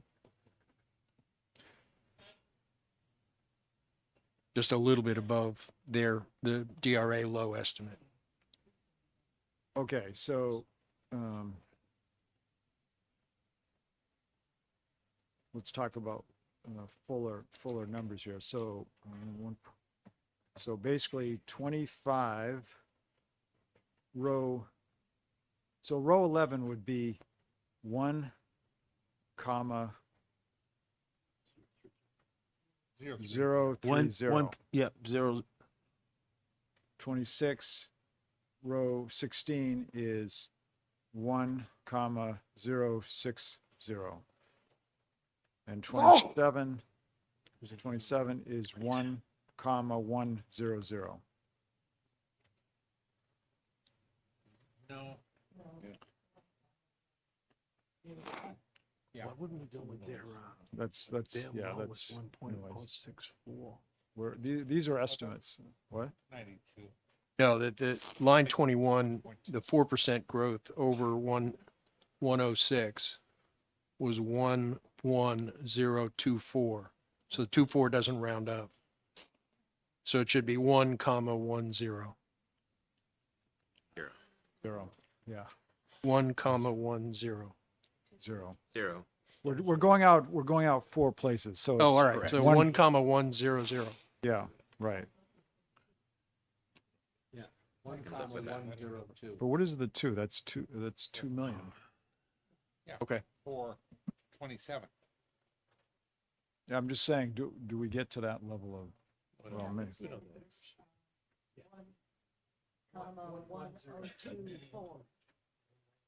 What? What, she said it was 1.1024. Yeah, the 4 is out. The 4 is out, so. Okay, we can do that. There's another 0 in there that she's missing. 1102. Right. Yeah, no, that's what she said. Okay. Mr. Chairman? Yeah. I just curious, because we got that one, why wouldn't, why wouldn't we just go with their 26 DRA's low estimate of 1.006.4? That, I mean, it's a little higher. Well, because you're talking about 400,000, I don't know, it's yeah. that level of accuracy, it's, given this is an estimate, Yeah. that's, I think, not Alright. significant.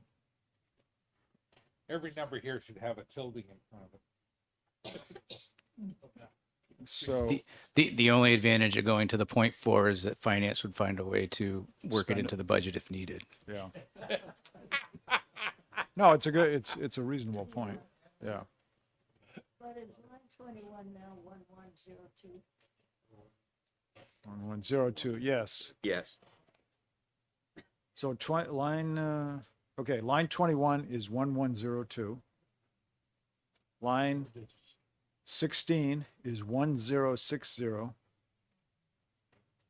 And line 11 is 1030 in honor of Representative Orrs.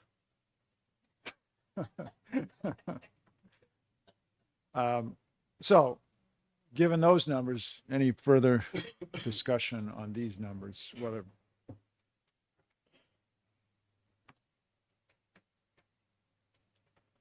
You don't mind. Throw $2 million to finance. Fourth digit. on the fourth one? Yeah, on 27, we gave him an extra 2 million. Christmas present. Oh, Representative Southwood. I know, it just fades. I'd just say in terms of my personal opinion, I think 2027 could go up or down.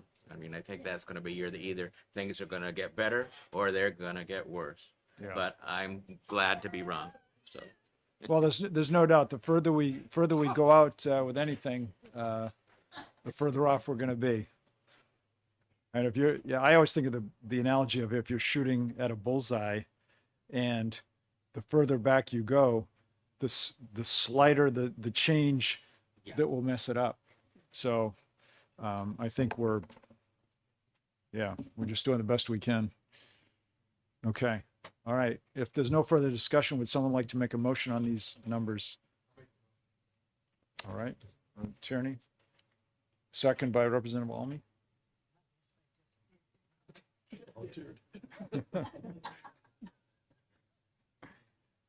All right. All in favor, please designate by raising your hand. Representative Schamberg, I don't see your hand. All right. He's afraid. All right. All those against? So one against. So what is the total? 1, 2, 3, 4, 10, 11, 12, 13, 20. 14, 15, 16, 17, 16 to 1. Hey, I'm Wow. a team player. I raised my hand. I just want to congratulate the committee. I wondered whether we could get it done today. This is a lot of good work and a lot of good thought went into this. Because I was originally planning on the 19th to finish up anything we hadn't done. Now what we'll end up doing on the 19th is Chris will put together, well, first you're going to put together a new spreadsheet for us with updated on what we talked about today. Correct. So And- the next spreadsheet you'll see will have all the splits in it for the education trust fund and the general fund. So that'll be presented, I think tomorrow afternoon after you're done your bill work. And from there, we'll have a House resolution drafted and I'll provide that to the chair. And then at the 19th, I think he wants to review that, get the blessing of the committee, and then it would go to the clerk to be worked into the calendar. Yeah, so what I'm planning for next week is only having a meeting on Wednesday, the 19th, starting at 10 o'clock. Chris will have the resolution, so we'll vote on the resolution, which will be presented to the full House on whenever, the next, probably early March, yeah. And, but once we vote on it, if finance needs to see where we're at, we can let them know. The other thing I wanted to do, originally I was planning on the 19th being finishing up what we just finished up and, maybe executing something, but now if we've got the resolution, barring any major change between now and next Wednesday, I'll see, we may add a few extra things to exec in there, a few extra bills, maybe we can exec. the other thing is don't be surprised when you see that I'm also scheduling Friday. It's not that I expect to come in Friday, but if it snows on Wednesday, I just want to make sure I have a backup plan so that our revenues get done next week. Because if we don't get them done next week, the following week's vacation week, which I already said we're taking off, I don't want to get these revenues out in March when we're ready to go. So when you see it, yes, it'll be scheduled for Wednesday and Friday, but we'll only be coming in one of those days, and hopefully it's Wednesday, and then I'll announce after that Friday is canceled. So Only one day next week, no days the next week. This is, you know, we're very efficient in this committee, and this is what happens. Any questions about what we're doing? Oh, I said we are very efficient in this committee. We might be biased. We might be, what's that? And maybe we're a little biased, but you know. So anyways, we thank you for the good work on this. So now at 2:00, we have an exec session, and I'm glad I scheduled it for 2 and not 3. We have our exec session at 2. We'll look at the 4 bills as listed, and then we'll be done for today. Tomorrow, we've got public hearings on, I think, 4 bills. We'll be done, or the last public hearing is at 1:00, and Chris will be in the room so that as soon as that's finished, he's going to give us the update on the spreadsheet, and we can just eyeball it quickly, make sure he didn't make any mistakes. He never does make mistakes, but there's always a first time. And then, There was that red herring earlier today where I didn't have the fiscal years on that DRA page, so. so, That was done deliberately to make sure everyone had a chance. so that's the plan. So we can break now, and at 2:00, we'll come back and exec.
printed it out. I printed it out myself.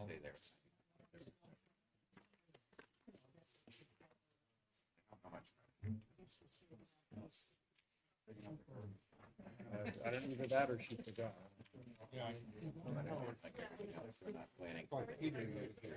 Oh. How busy Peter was out there yesterday. You have one sheet ready, right? Yeah, I've got one ready for the, Let me start. Okay, the time being 2:03, we're going to get started on the executive session. I'm going to open the executive session on HB 596 FN and recognize Representative Ors for a motion. Thank you, Mr. Chairman. I'm making the motion to ITL House Bill 596. Do I have a second?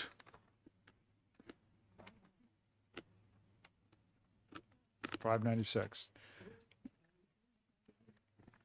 Seconded by Representative Doucette. Yeah, we're doing 596.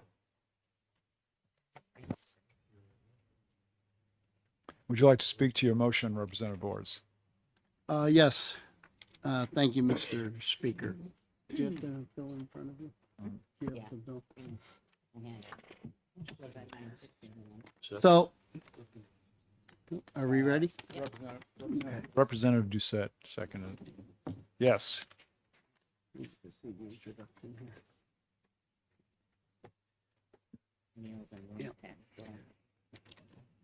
So, I believe that this is going to add additional costs to New Hampshire.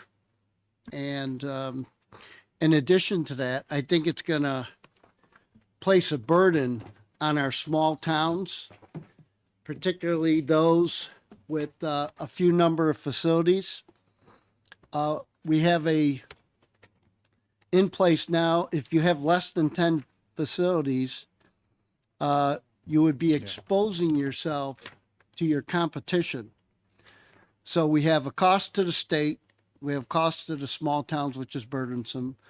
We have the exposure to our competition. And of course, then with that is the confidentiality, our privacy, which would be at risk.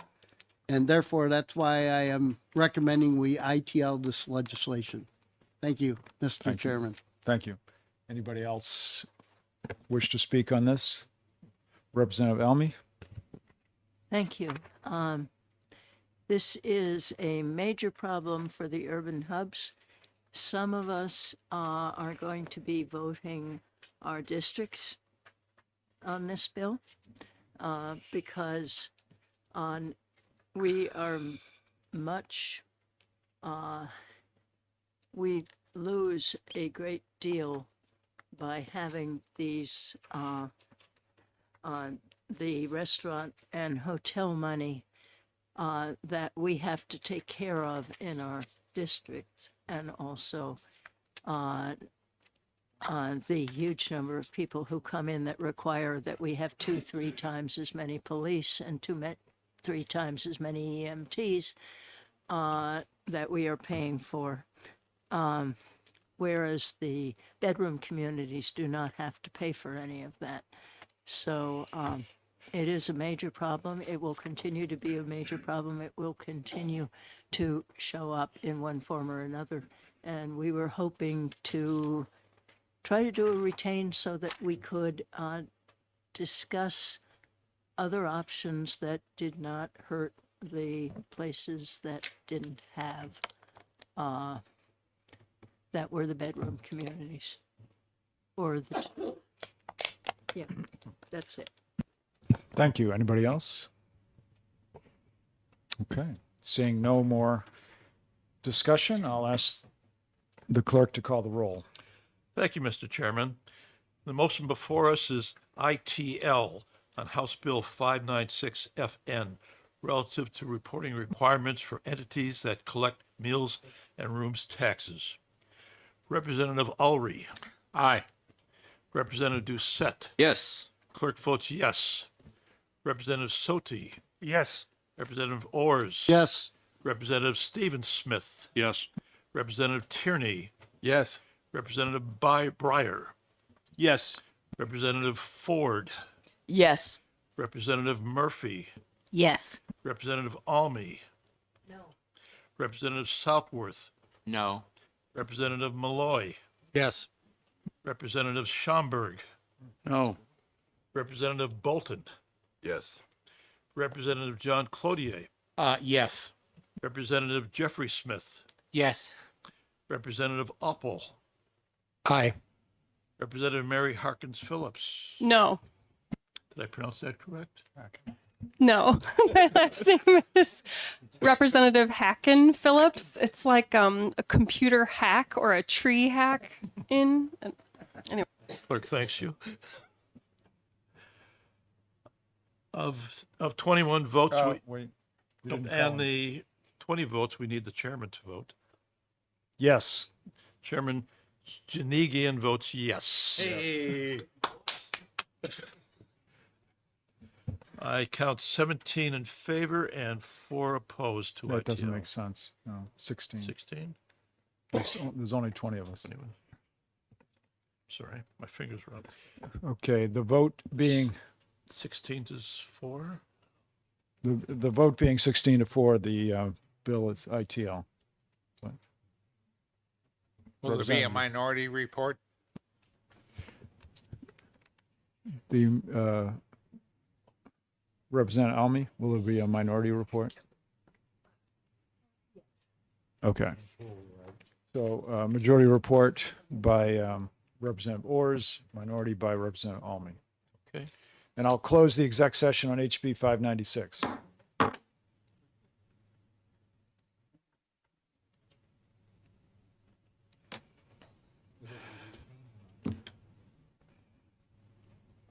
So you want to make the motion to retain? You're going to make the motion to retain 635? Yes.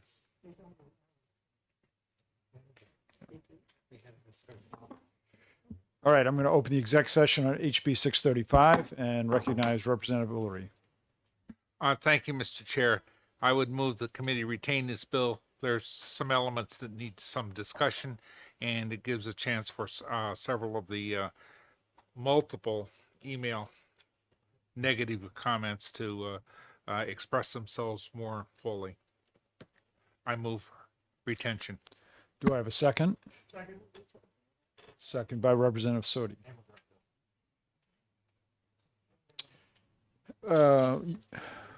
Actually, I already let you speak to your motion. Yeah. I'm sorry. Thank you. Any other discussion on retain? Seeing none, yes, Representative Almy.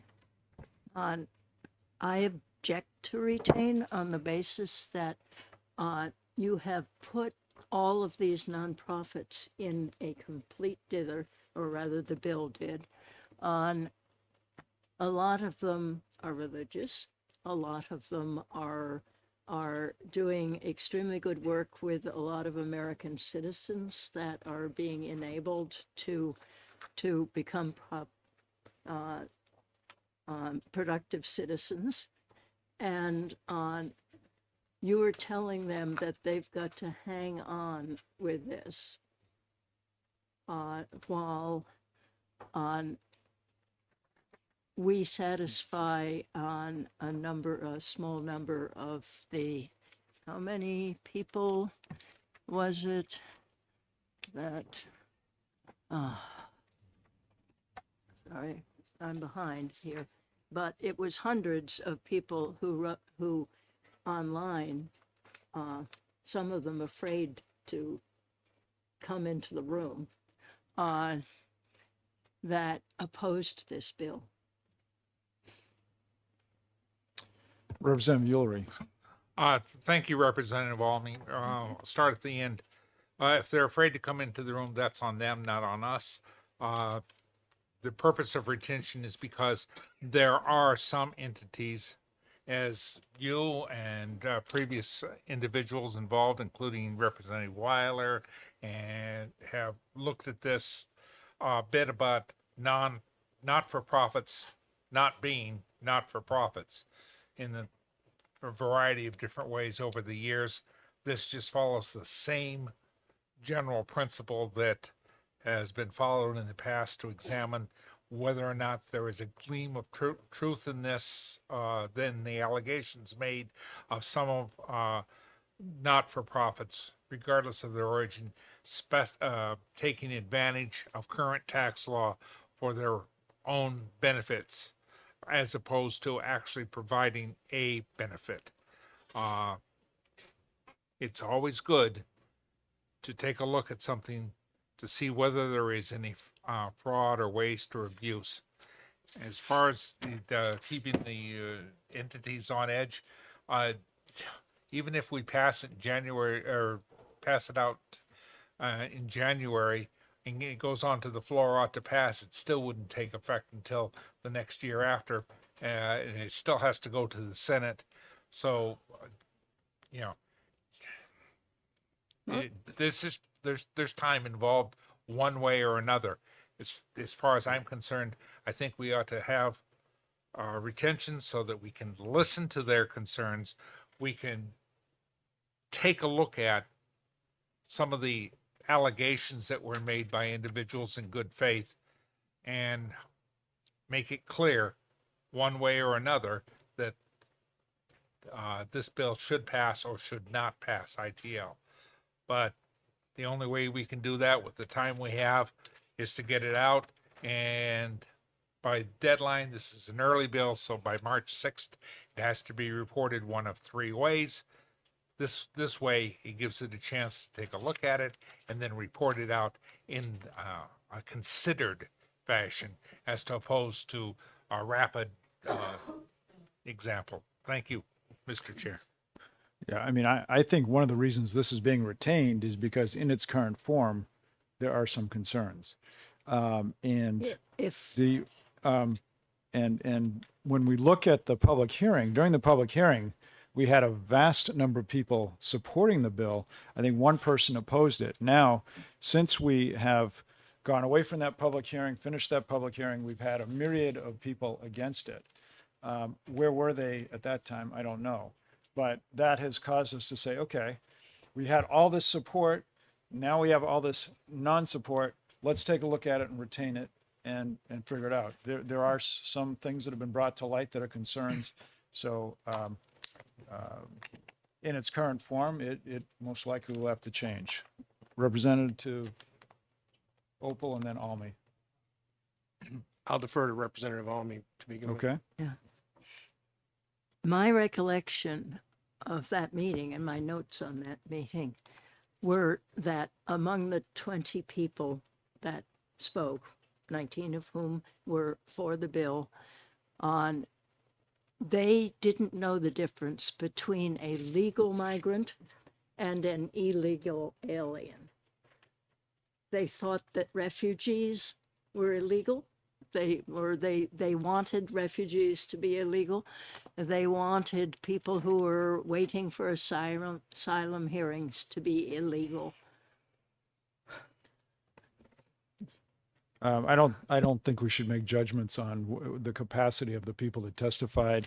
I think at the highest level, we know that there were a lot of people for it, and now we're getting a lot of negative, and people are making some points. Okay, so that's the reason we're retaining it in my mind. Anyone else? Representative Chair. Opal. I guess I'm missing the point here. With all due respect to my colleague, Representative Ullery, the intent of this bill and the vast majority of people who testified at our hearing were focused on the issue of undocumented individuals. More than, at least as I heard it, more than the issue of not-for-profits. The idea was that there were some not-for-profits providing services to undocumented individuals. What I'm hearing Representative Ullery say is that we should be looking at not-for-profit organizations that are apparently taking advantage of the tax law in a I hate to use the word fraudulent, but that's what it sounded like he was referring to.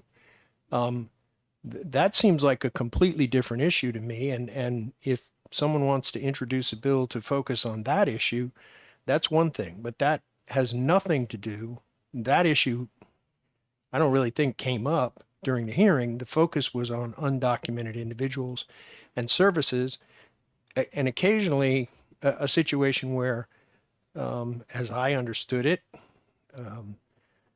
an organization like Catholic Charities might provide one meal to an undocumented person, and in that case could be, could be denied the 501c3 tax status or tax status in New Hampshire, which is why I think the move to retain this, we're going off in a completely different direction.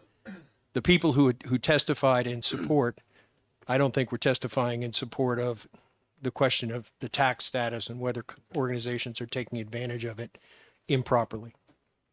Thank you, Mr. Chairman. Representative Ors? Thank you, Mr. Chairman. So one of the things we learned during the hearing was that these organizations can immediately check to see if these immigrants have legal or illegal status. So the concern of who they're settling into our community as to whether or not we're putting undue pressure on them, that argument goes away as we heard the other side testify that they can basically, what do they call them? They can check on their, I'm sorry, I got a tickle.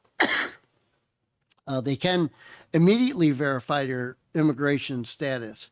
So I don't see where the unnecessary or pressure or unprofessionalism would be for those that have presented this bill and brought it forward. Thank you. Representative Doucette? Thank you, Mr. Chairman. For the exact reason we're hearing all this dialogue, I understand why the motion to retain the bill is at hand. So can we move the question, please? Thank you. Representative Almy? On one of the nonprofits that wrote back explained, if some people read it, that that system is made for whether someone was eligible to be hired. That system was not made for someone is allowed to be in this country. And I think that if you're going to retain it, the first thing we have to do is get someone in to explain that. Because the people that are doing food banks and things like that, if we lose all of those people doing food banks and those people providing shelter at night in the winter to people, they are not capable of figuring out if somebody is eligible to be in the country. They are capable only of knowing if they're allowed to hire them. Representative Ulrich? I thank Representative Almy for bringing out the points as to exactly, or as to one of the key reasons as to why we probably need to take a long look at this. During the hearing, issues were raised, including the wording of the bill.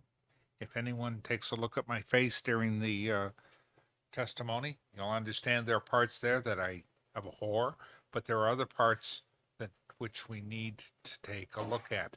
The way we do that is to retain, as the ranking member knows, we'll review it and then we'll make some either caustic or affirming comments as it's recommended out of this committee.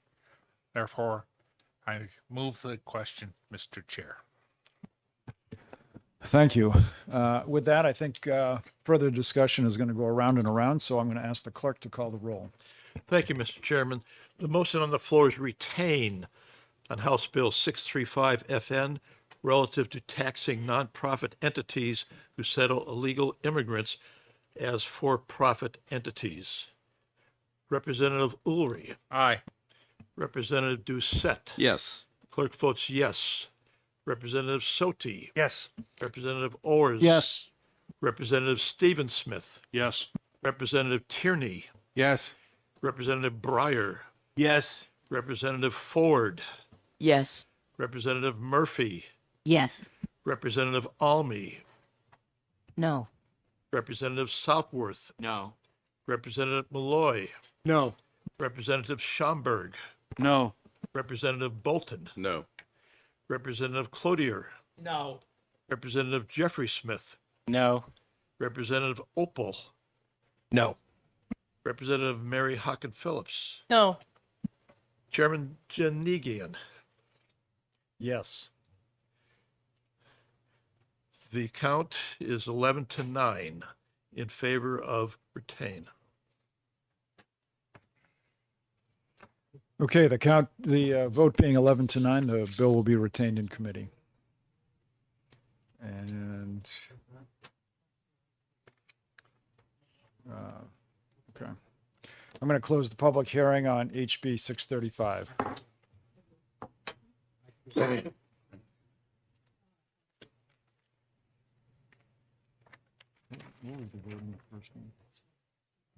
Yeah. We had 20 people, you had 16-4. Okay.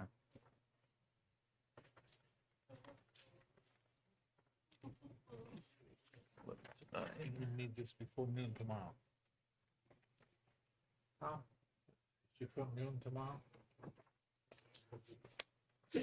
No, there's no, wait a minute. There's no reports. There's no minority, It's there's not no minority report on a retain. There isn't? No. Mr. Chair, Yes. there's no report either way. Oh, there's no report either way. Okay. Yeah. Oh, what the hell? Thank you, Representative just- Smith. we ju- That saved me some work. Have they changed the other ones that I can ask for retain as a minority in the prior bill? The bill's retained. It hasn't left committee yet, so the committee holds the bill and is not reporting out. You just let the clerk know that you retained it, but you don't write an actual report. Okay. We still don't have that. Yeah, there's no majority report, no minority report Okay. until January. Thank you.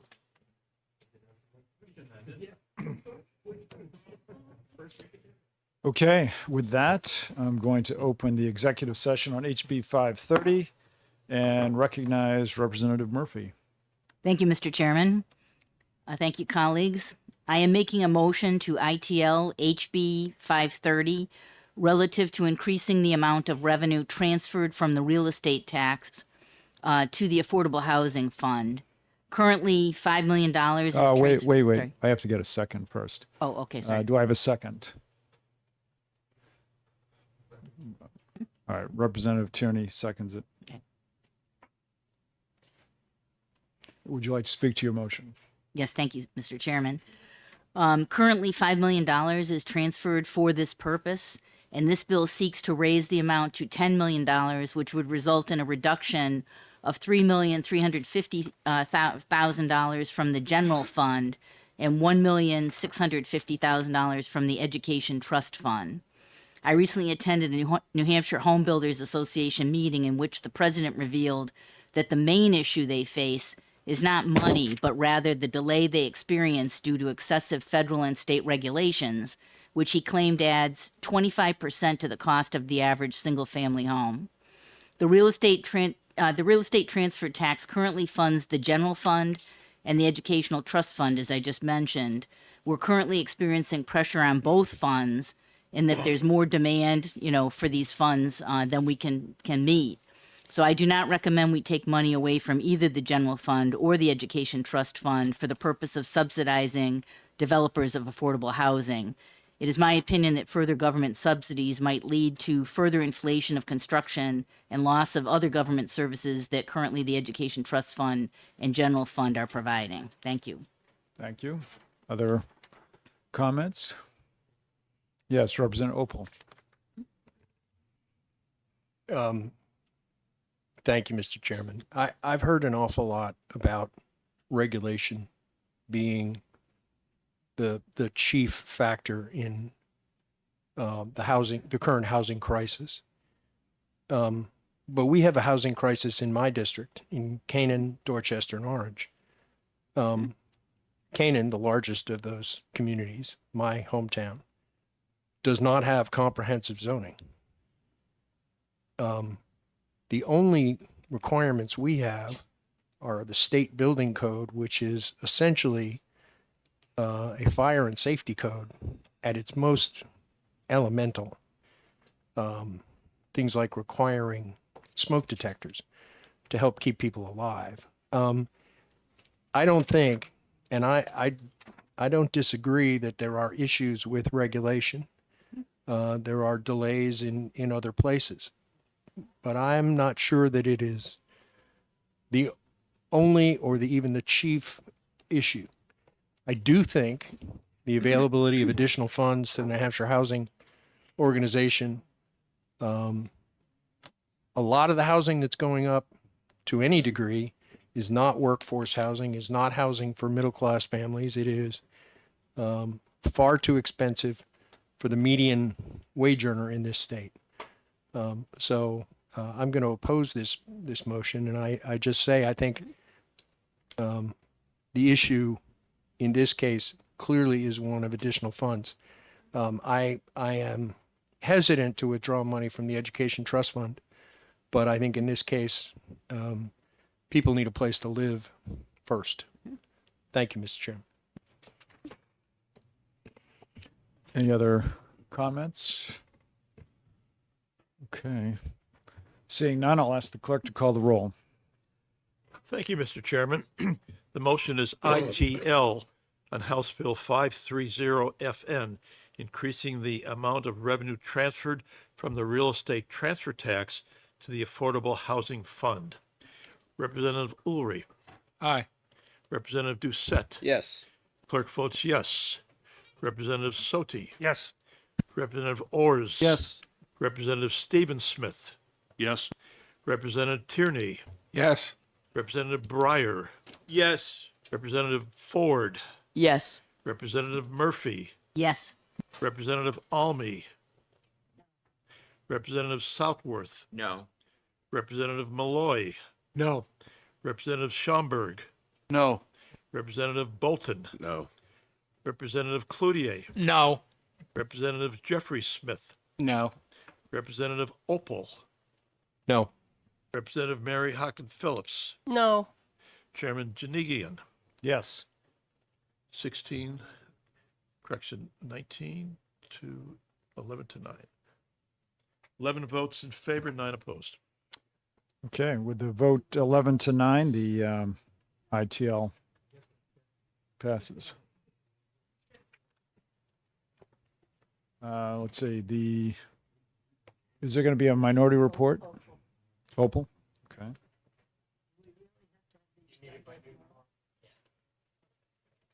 Let me think about it. I don't know yet. I'm going to close the exec session on HB 530.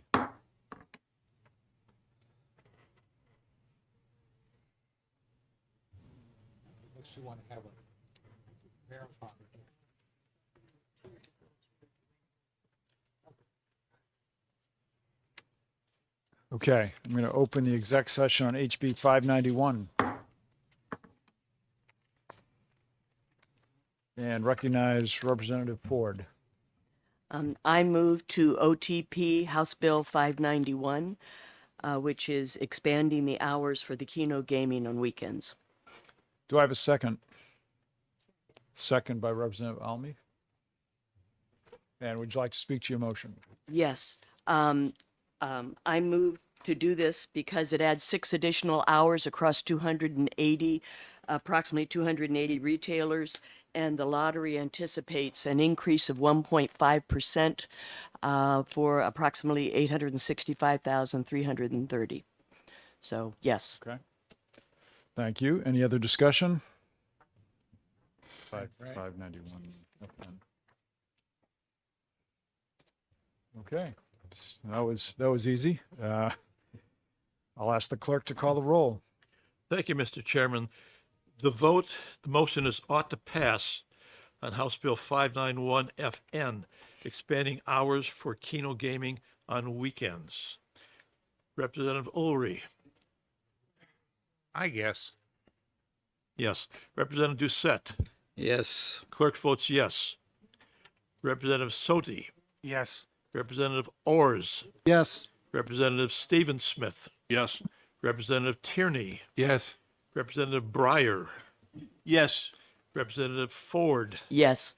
Representative Murphy. Yes. Representative Almy. No, I know this sounds a little weird. I thought I heard ITL. That's all right. Is there a problem with it? This motion is ought to pass. Representative Almy? She said no. No. Thank you. Representative Southworth. Yes. Representative Malloy. No. Representative Schomburg. No. Representative Bolton. Yes. Representative Cloutier. Yes. Representative Jeffrey Smith. Yes. Representative Opal. Aye.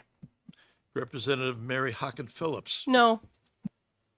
Chairman Janigian. Yes. We have 16-4. 16 Okay. in favor, 4 opposed. Okay, the vote being 16-4, OTP passes. Minority report, Representative Almy? No minority report, okay. Figured they didn't even bother to come in. Why? Okay. With that, I will close the exec session on HB 591. And that concludes today's exec session. We made incredible timing today, getting the revenue estimates done and this all by 2:30. I thank the committee. We're not done yet. I thank the committee for their good work on this. And as I said, tomorrow we'll have our public hearings, 4 public hearings, and the last one starting at 1 o'clock. We should finish around 1:30-ish, somewhere in there. Chris Shea will present the updated spreadsheet on what we passed today. And just to repeat one last time, next week I plan to have a final revenue session on Wednesday the 19th, so we can, and Chris will bring a resolution at that time, and we'll exec the resolution, and then maybe exec a couple more bills. I will also schedule a meeting on Friday, which I hope will be unnecessary. It's only a backup in case it snows, pretty much at this point. Any questions? All right, thank you, everyone.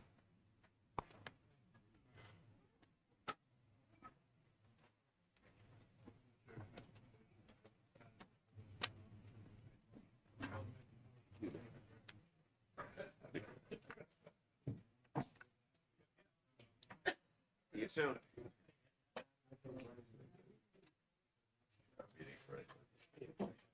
don't think we're all set for Wednesday, tomorrow.